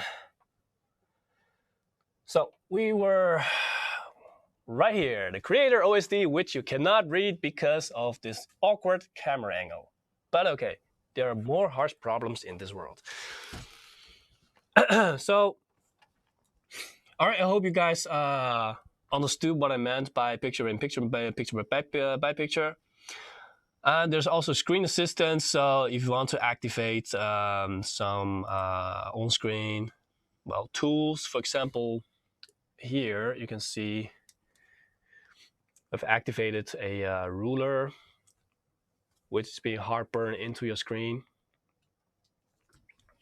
And there are a lot more options like this. So, you know, there's even crosshair, a line horizontally going through the screen, which is going to help you guys align with your creative works. And so quite a few options like this as screen assistance. So you might remember from our gaming monitors that we used to have screen assistance with on-screen crosshairs. So even though when you're playing, for example, Cisco and you're using a sniper, you don't have a crosshair. But this way, you can still have a crosshair. So it might be a little bit of cheating, but then again, you know, hey, if the hardware allows you, why not? And so what else is there? You can even set alarm with the creator OST. So, you know, the possibilities here are just really broad. Okay, but something else that I really love to use, especially if you're a content creator that's that multitask a lot of the time and need to compare files and stuff like that. There is, for example, this split window function, right? So you can go to here and you can activate split window.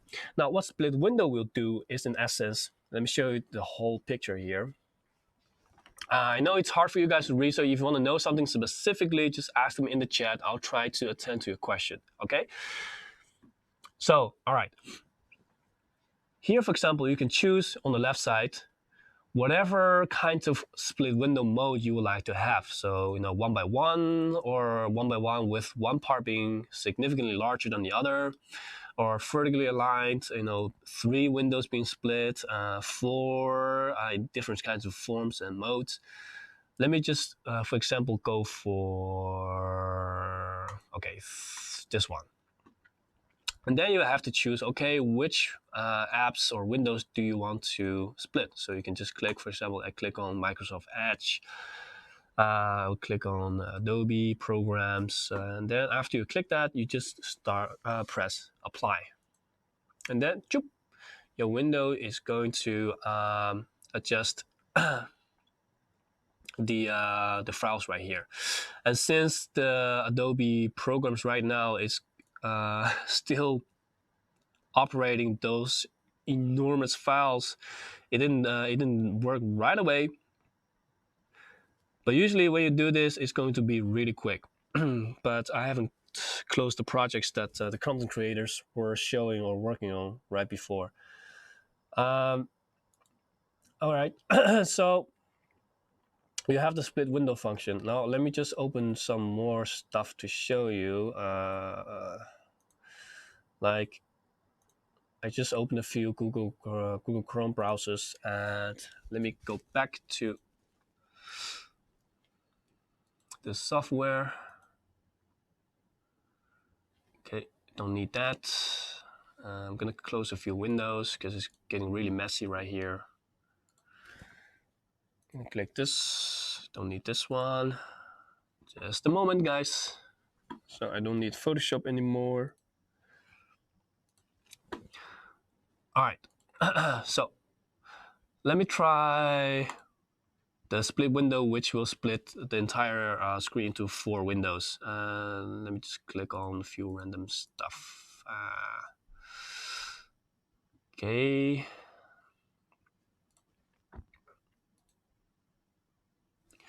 So you see you have 1, 2, 3, 4 windows split. Let me zoom out a little bit to show you what I mean. So here you have it. And if you're doing some specific work that requires you to, for example, require 2 windows only, this function is also very handy if you just put it like this, like okay, 1, 2. You can be, for example, on the left side, be using a program, and on the right side, you can just open a library to browse through some files, windows, stuff that you can compare quickly or use quickly within that program. So this is really nice functionality that I always like to use by splitting windows like this. But of course, use it whatever or however the way you want it. So here there's also a micro key tab. Again, here this is the key that I showed you before behind the screen that you can click on right underneath the 5-way joystick. So you can here assign all the possible features, like automatic switch profile, activate split windows, activate picture in picture, picture by picture. So however you want to use that micro key. And there are also some other tools right here that you can use. So the Creator OSD really, it's a really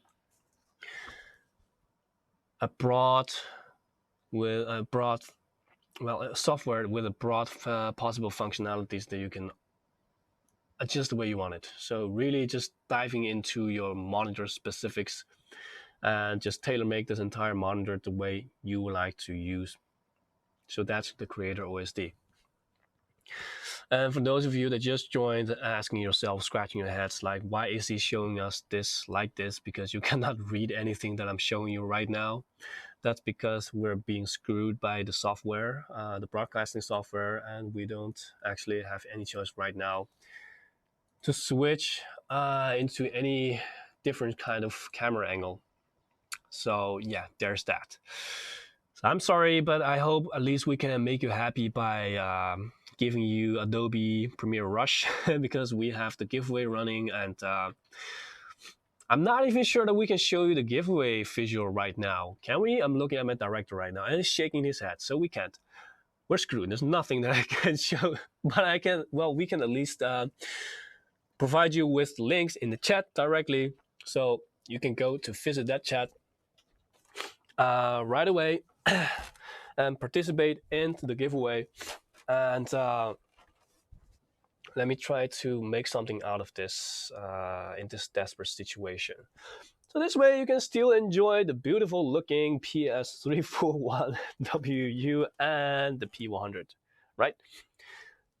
Okay, so I'm gonna draw another winner. I hope you guys all participated, and if you haven't, well, you can go to the links being posted in the chat right now. So don't be afraid, there's still gonna be more draws. So if you haven't won anything yet, we will still give you the opportunity to win one. So let's see who is the winner now.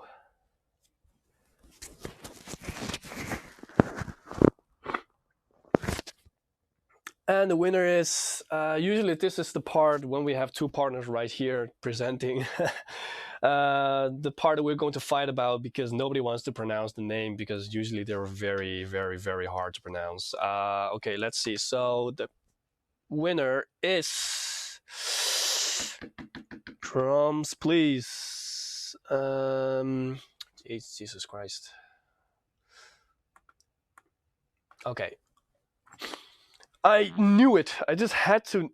I mean, the first one was really easy, and the second one was really like challenging my brain, and now this one is just like a tongue twister. It's a foreign name, that's for sure. Nguyen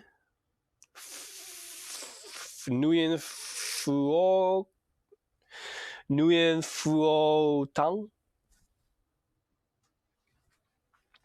something like that. So whoever you are, congratulations, and I hope you enjoy Adobe Premiere Rush.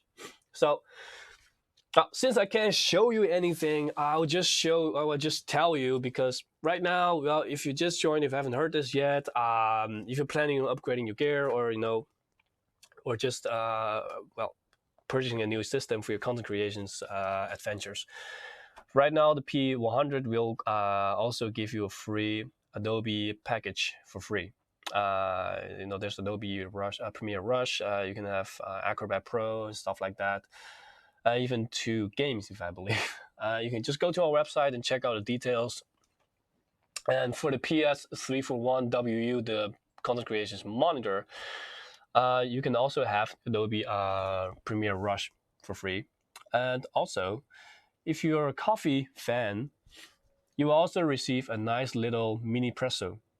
So for those of you that doesn't know what it is, it's like a coffee machine, espresso machine, that's like in a pocket size that you can always take it with you in your bag or anywhere, and just make coffee on the go. So there's that.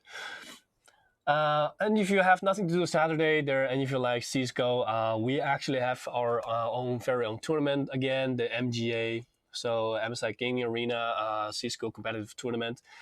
And Saturday semifinal is going to kick off.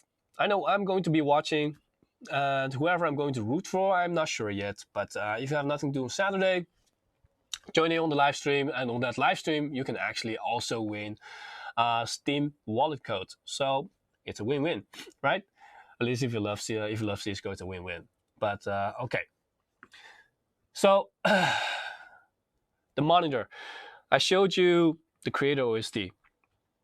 And that's really something that adds so much value to the monitor, because I did talk to a lot of guys in the industry and also some media, and they usually tell me that they have seen a lot of these kind of content creation monitors. They have the right hardware, the specs, but there isn't really much focus on the software side.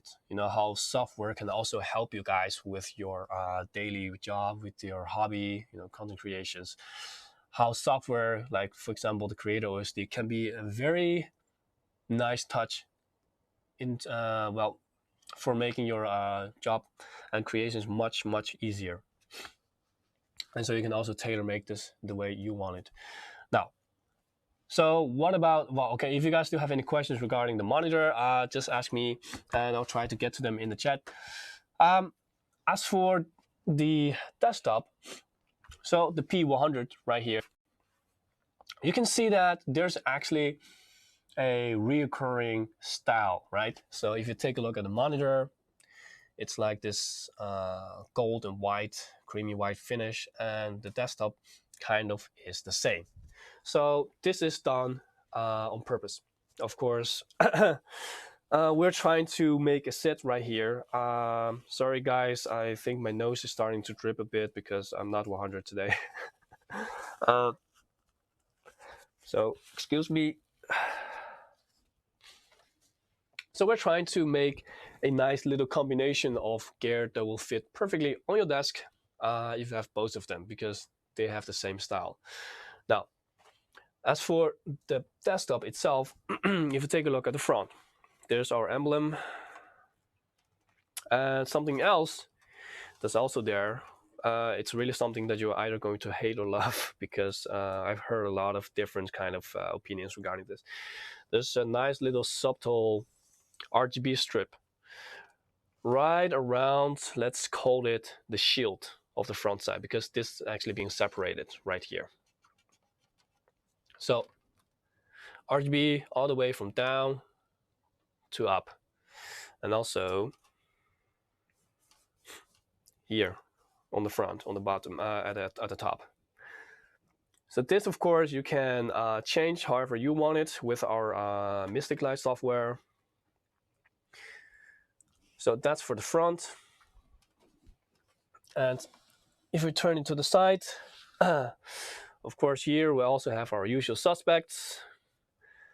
But this right here actually has a nice story behind it, because if I recall this correctly, when I was talking with our design team, they told me, well, this was being inspired by the galaxy and the stars, because there's so many opportunities out there and possibilities, and also quite often an inspiration to creative people. So that's what we're trying to reassemble here. Now, even though you might think that these are all holes, well, you're technically right, but the holes don't really go through, not all of them. So obviously there are some places for the GPU and the CPU to breathe. So for example here, yes, those are holes, and in the middle, for example, those are not holes. Now let me show you the other side. It's similar, same story right here. So both of these panels can come off for you to really easily get to your internals to upgrade. Now if we turn it to the back side to show you what's going on there, let me turn it around. And at this point, all I want to do is just end this live stream, because it's such a pain in the ass, and I'm being raped by the possibility of having no possibility, because our broadcasting software just crashed. So this is the only thing I can do right now for you guys. So if you just join the live stream, well, that's the explanation. If you're wondering why is this so awkward. All right, so the backside, let's take a look at the backside. Here we have a little goldish finish with the Prestige, so the series name on top of it. And the top of the entire PC, I'm not sure if you can still see it properly, but it kind of is like being covered with this panel right here. So here, right underneath it, this is also the room for the PC to dissipate heat. Oh, let me keep the camera straight. It's a bit difficult. Okay. Right? Okay, so here we have the vertically integrated GPU. I'll open this up in a moment to show you guys the inside. So don't worry about that. You will see what's inside. All right, then moving down, here we have all your usual suspects, all the USB ports, and then in a moment I will show you the inside, which is going to be much more interesting. All right, so let me put it right here.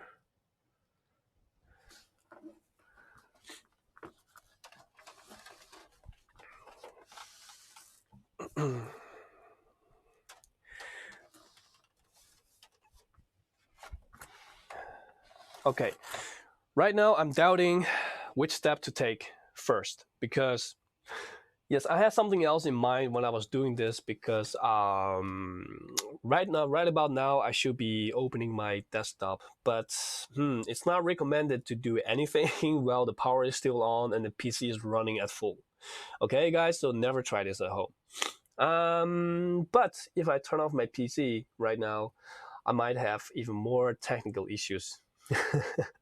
So I can't do that neither. So I have to, oh guys, help me out. What should I do? Do I risk turning off the PC and turn it on again and not having the software working because of connectivity issues that we're having today? Or I can take the risk to just open the PC up like this while it's still running. So what's it gonna be?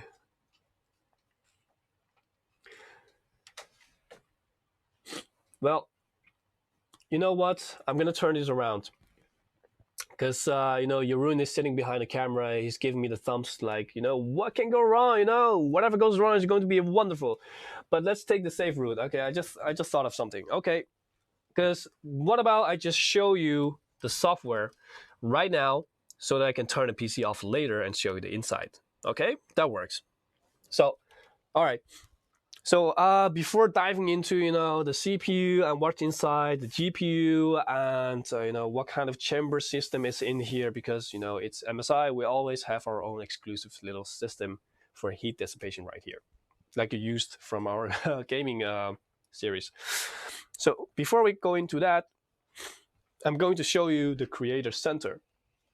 So you might think, hey, that sounds a little bit similar as to what I just saw, because on the monitor there's the Creator OSD.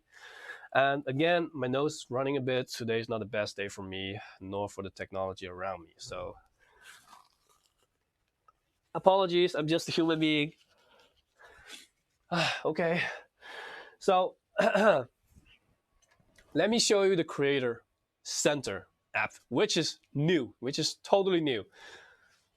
And this is also the part, you know, the same principle that I was trying to tell you before, that we always try to add value with our hardware, as to we don't just give you the piece of hardware that anybody can deliver, right? So we try to give you more than just that. So that's why with our monitor we have the Creator OSD, and with our desktop we have the Creator Center. Now the Creator Center is not just some software that you will see anywhere else. Let me show you what I mean. Now, let me see. The best way to show you probably is like this. I know, guys. I know. You probably cannot read anything, but I'm trying my best to make something out of this nothing situation. Okay. No, Natterman, I'm probably not going to open it, because this thing costs a little bit money that I prefer to keep to myself. So and I don't want my boss to kick my ass. So I prefer not to ruin it if it's not necessary.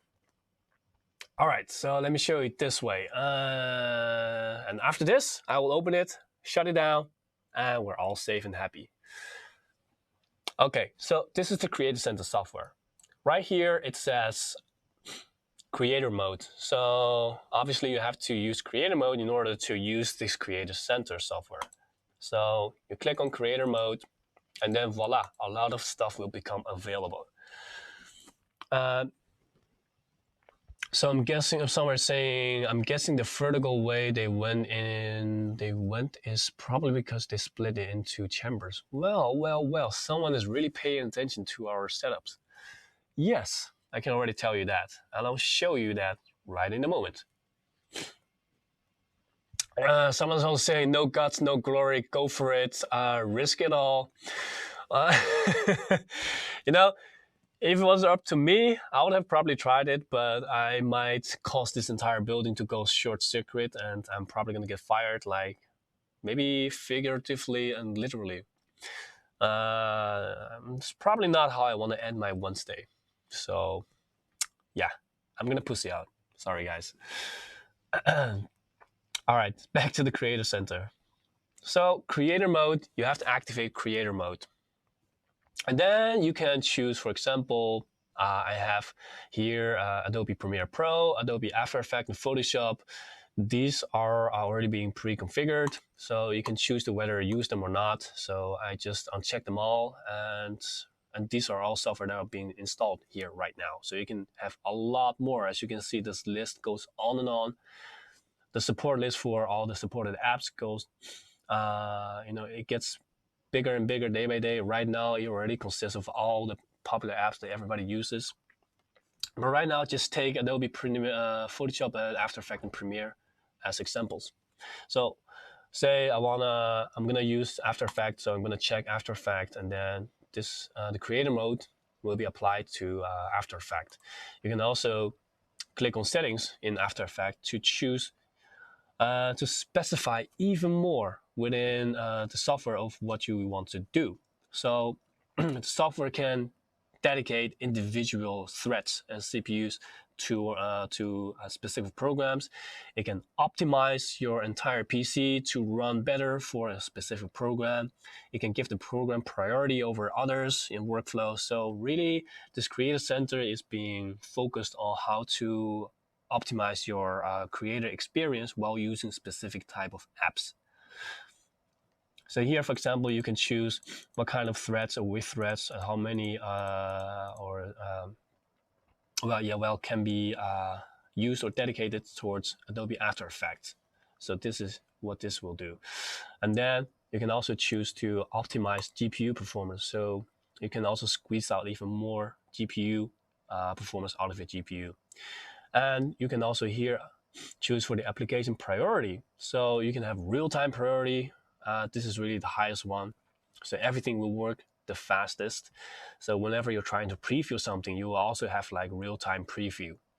You can set this to real-time, high, above normal, normal, below normal, and low, you name it. So after you're done with all this, just click on Apply to all applications, and voila, you're done.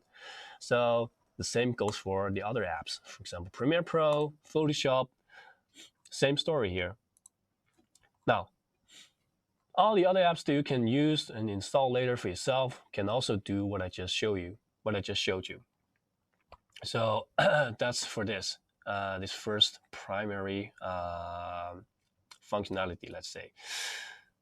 And you can also go to other tabs. And here, for example, you can keep track of, okay, how is your CPU being used right now? How is your GPU being used right now? Your memory, your disk. This is really like the monitoring tab. You can also see all the information regarding what's inside of your PC right now. So here, for example, this is one of the configuration of the P100 coming with i9 9900K and RTX 2080 Ti with 32 gigabytes of RAM, but it can also come with 64 gigabytes of RAM. Okay, so that depends also on what kind of region you're living in and well, which retailer or shops you have in your region, because not everyone might have all the models that we have available for P100, right? Okay. So I think there's some questions in the chat right now. Well, Mr. Woody, you guessed it a bit too high. It's actually around or below $4,000 US. Well, of course, this is always an indication, right? I can't say this is like the same for everyone, for every region, because every region everywhere has their own tax systems and import duty and fees like that. And, the retailers might also give it a bit of, give it a different kind of price. So the MSRP, let's call it the MSRP for this is like around 4,000. So it's not 5. Okay, so no more other questions, I think. All right, so continuing, what you can see here is that you can have all these kind of stats right here that you can keep track of. There's a power plan. It also shows you the Wi-Fi and Ethernet usage. So generally, this is the monitoring tab. And then you can also go to System Tuner.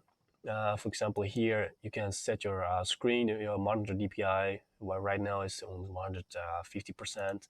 That's fine for now. You can also choose the color profiles here, like MSI's RGB. You can go for an anti-blue, so it's more comforting for your eyes. You can go for gaming mode to move stuff like that. So this will also even change some settings for your monitor.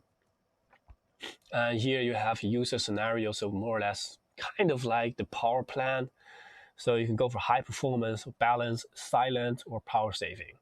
You can set shortcuts for each of the each of the plan. So this is a nice, neat little function that you can set shortcut for each of the plan. So you don't have to open the software each time you want to change something, right? So if you're just watching a movie, you can just press a shortcut to make the PC silent or put it into power saving mode. If you really use a power-hungry application, you can change it to high performance, for example, with a fast shortcut. Right, so there you have the System Tuner. And then you can also go for the last one, which will give you the user manual. If you are in need of that, you can register products. This will also always come with benefits. So more or less, all in all, this is the Creator Center. It's meant, I'm sure this will get more updates in the future or in the coming times to include even more functionalities and even more benefits for you. But for now, what I just showed you, these are the kind of functionalities for Creator Center to make sure you can get the most out of the P100 to get even more performance.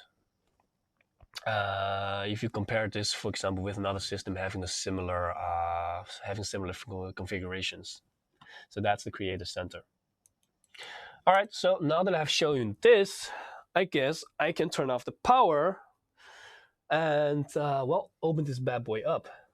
Or do you guys still want to see some Mystic Light functionalities? I mean, it does have Mystic Light. I mean, it's not much. It's subtle. That's what it was supposed to be subtle, because this is a creator desktop. It's not a gaming desktop, so it will not be a Christmas tree in your house when it's standing on your desk. So for those of you that missed it, here we actually have Mystic Light around the whole shield.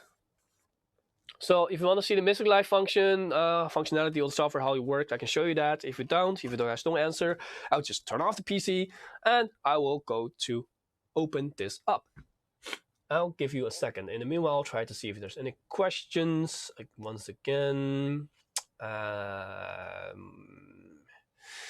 nope, not really, I guess. Okay, I'm gonna count down to 1 from 5, and then I'm gonna open it up. 5, 4, 3, 2, 1. Okay, I guess no Mystic Light. It's not that exciting, huh? So I'm gonna turn the PC off.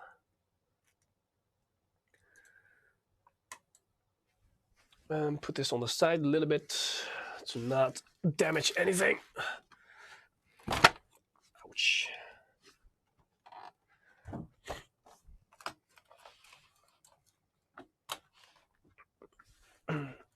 So Alicia is having the question regarding what's my take on the Quattro RTX and RTX 2080 Ti for Content Creators Day? Gamers Night. Oh, so you mean during daytime you're doing content creation and during night you're gaming. Okay.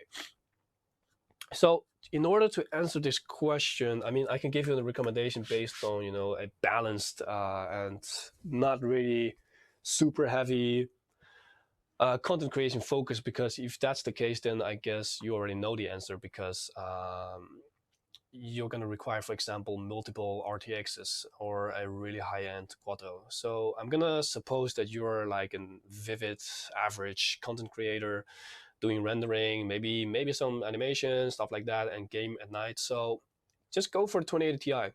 So for example, if you're using this P100 right here, you won't have any problem to do all the content creations you want, rendering stuff and doing some animations here and there, and also handling some heavy projects. That's going to be no problem at all.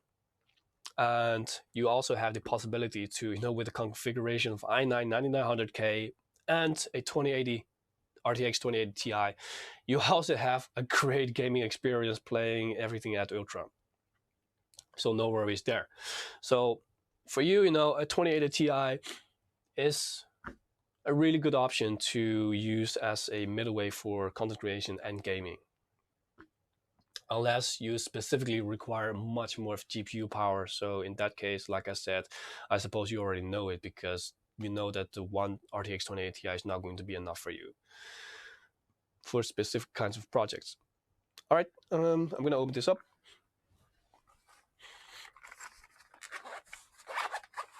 I have my nice little two-set right here. And I noticed that my nose is getting worse and worse by the minute. So I hope I'm going to finish quite fast so I don't drip everything here under my... yeah. Okay, let me first just unscrew the side panels. So on the back, there for each panel, there are like only 2 screws that you have to unscrew, and after that, you can take off both of the panels.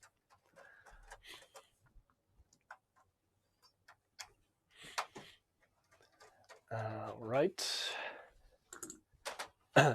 So this is the left panel, and like I said earlier, you might think that all of these little holes are actually holes. So technically that's right, but also not right, because there are half holes. They're not really going through the entire panel, because on the other side there is a metal plate inside. So as you can see, the metal plate is being cut out with holes right here so that the CPU right here can breathe through it. Okay, so it's not like your entire PC is going to be dusty in 2 days because there's holes everywhere. Okay, so that's not the case. They're being blocked by a metal plate. So only for the GPU part, there's a hole for you to breathe. Okay, so let me put this aside. All right.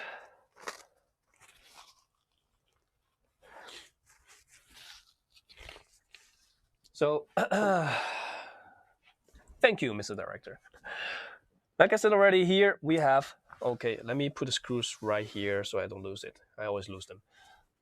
Here we have the customized CPU cooler for the GPU, for the CPU. So right underneath here, like I said, there's an i9 9900K. And this is a low profile, so top-down flow CPU cooler. And right behind there is the CPU, is the memory, the RAMs. So if you want to upgrade, you can just simply unscrew the CPU cooler, which is really easy, and then just replace the, oh, I guess you can't see it from here. Okay, and then replace the RAMs. So it only takes you like a couple of minutes, that's it. And here we have a custom-sized power supply, 650 watt for the configuration of 2080 Ti with i9 9900K. So the cable management is quite neat. As you can see, everything is being put away quite nicely. And this is a small form factor desktop. So the chassis is really being, well, all the components are being optimized to fit into this little case. It's only 10 liters. And if you paid attention, well, if you just take a look at like right in the corner, you can see the size of it. If you compare this to like a keyboard. So if I just hold the keyboard right here, you can see how big it actually is. So it's smaller than a keyboard. Okay. So that's the small form factor aspect. And here we have 2 2.5-inch SSDs that you can install. Depending on where you live and which region, it might come with pre-installed SSDs, but that depends on what kind of SKUs or models you guys received in your region. So, but you always have the choice to expand. So you just have to unscrew this 4 little screws, put in the SSD, connect the connector, which is right here, pretty already placed in here, and then screw it back, and that's it. If you want to replace the CPU, that's even that's possible. Right now, there's a Z390 chipset being used here with a customized Gaming Pro Carbon, our Edge motherboard right here. So, well, in the future, who knows? You can even replace the CPU. Just take a little bit of work to unscrew the CPU cooler. And well, the power supply, I wouldn't suggest to touch that one. So this is for this side. This actually here, what you can see is actually one of the chambers, because this part is like one chamber. So from what you're used to from gaming series, we have the silent store cooling, and here we have the silent pro cooling. So the same principles, but just a little bit different naming. So what it means is that by using the chambers, we can have optimized heat dispersion. So the really heat producing units like the CPU and the GPU, they will not amplify each other's heat. All right. So again, if you have any questions, just ask them in the chat. I'll try to get to them. And yeah, so I wouldn't use the Quadro for gaming, no. Okay, so no questions, I think.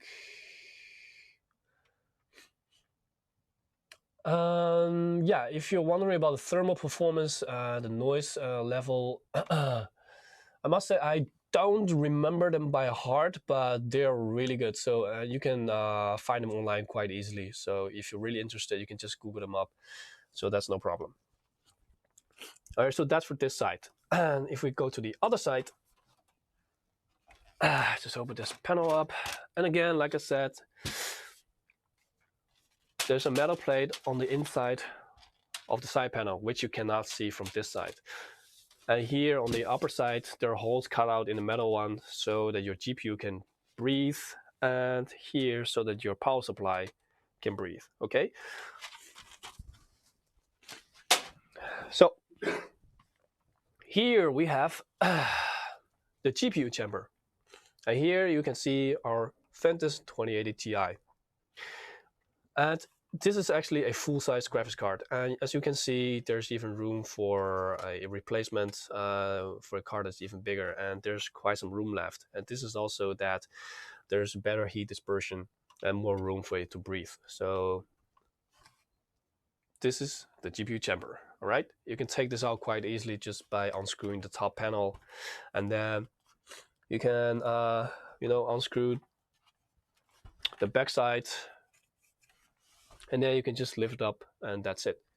And you can plug in a new one. And here, you can see the backside of the customized motherboard. And here there's already a M.2 being pre-installed. So if you want to replace this, you know where to find it. Just unscrew the backside. This is already being exposed to you. Unscrew it, take it out, put in a new one. That's it. And well, like I said here, this is where the PSU is. Everything is being neatly separated into chambers, okay? All right, so if you have any questions regarding this side, you can also just drop them in the chat. So that's it for the inside.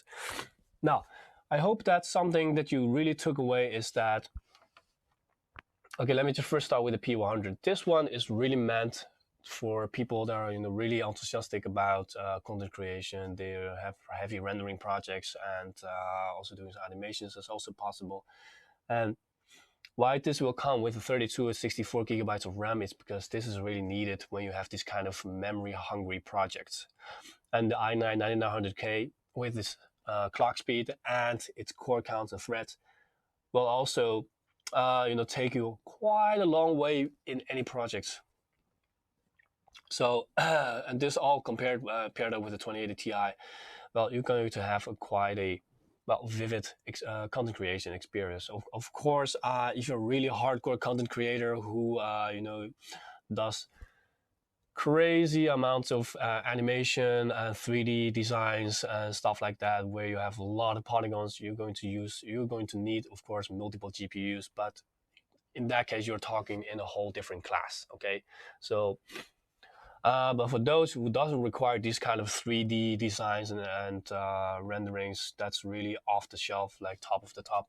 This is really something that will get you, well, kind of anywhere for your needs. And so I hope everything was quite clear for you guys. And I really, again, apologize that kind of the entire second half of this live stream is such a pain in the ass, because our streaming software, XSplit, kind of just gave up on us. I think it committed suicide. I'm not sure what it did, but this is the only scene, what you're seeing right now, that we can actually use in our entire setup, okay? So I'm really frustrated, and I'm probably going to go home crying, and so apologies for that. But yeah, so something for you to take away is that if you're really a vivid content creator, you're going to need the right gears, okay? So you're going to need, why is this ultra-wide monitor? Because with an ultra-wide monitor, you have the benefit to do the kind of multitasking that you cannot do with a normal 16:9 ratio monitor. So here you really have the flexibility. You need to have the right color reproduction, the viewing angle. And with the right software like the Creator OSD, you can really make use of everything and really tune it the way you want it, your entire monitor. So the same case with the P100. Here you have the right hardware sitting right there at your disposal, which is being even more enhanced by the Creator software, the Creator Center, which will really prioritize all the apps that you use and have the right optimization for your systems, and really give you more benefit out of the specification and the hardware that you can see elsewhere. So, and well, if you have any more questions regarding this kind of products, they're already readily available everywhere, so you can look them up if you want, if you're interested. And if any more questions, you can post them in the chat. If not, I'm going to do the last draw of today, and I hope you're one of the winners, because this is the last one, like I said. So first, just going to see if there are any more questions before the draw. Sorry, you asked for the camera to be moved a bit back. Missed that one. Gem virus detected. Avira gonna shut down. Task manager not responding. Endless Windows updates. Jose, my man. Well, the case, if you mean the case alone to be retailed, that's not going to happen for now. I know we also had a lot of these kind of requests with our Trident X. People really like the case, so they asked for the bare bone version. But I wouldn't get your hopes up for this one. Well, the PSU is upgradable if you can find the same custom-sized PSU, which is going to be quite a pain in the ass. So I wouldn't recommend that. And if no other questions, I guess that's it. All right, I'm going to do the last straw, guys, and also relieve you from the painful and awkward angle. So the last winner of today's Adobe Premiere Rush is... Can I pronounce the name? Can I pronounce the name? I can pronounce the name. Awesome. Well, Audi, not the car brand Audi, but Audi with an extra E at the end. So congratulations to you. I hope you get your creative stuff going on with the Premiere Rush. And for all of you guys, really thank you for watching. And next week, you can enjoy our X570 Unify motherboard. So be sure to be there to see everything there is to know about this new motherboard. And well, my last time that to apologize for the second half. Next week I'm going to make sure that this won't happen again. But really appreciate you guys' patience and you guys' time for watching, and I hope you guys learn a lot. And if you like these kind of formats, you know, in the future I will also invite more of these kind of content creators to attend these kind of live streams, so you guys can also ask the questions. So I hope you guys enjoy your time, and thank you, and hope to see you guys next time. Bye bye.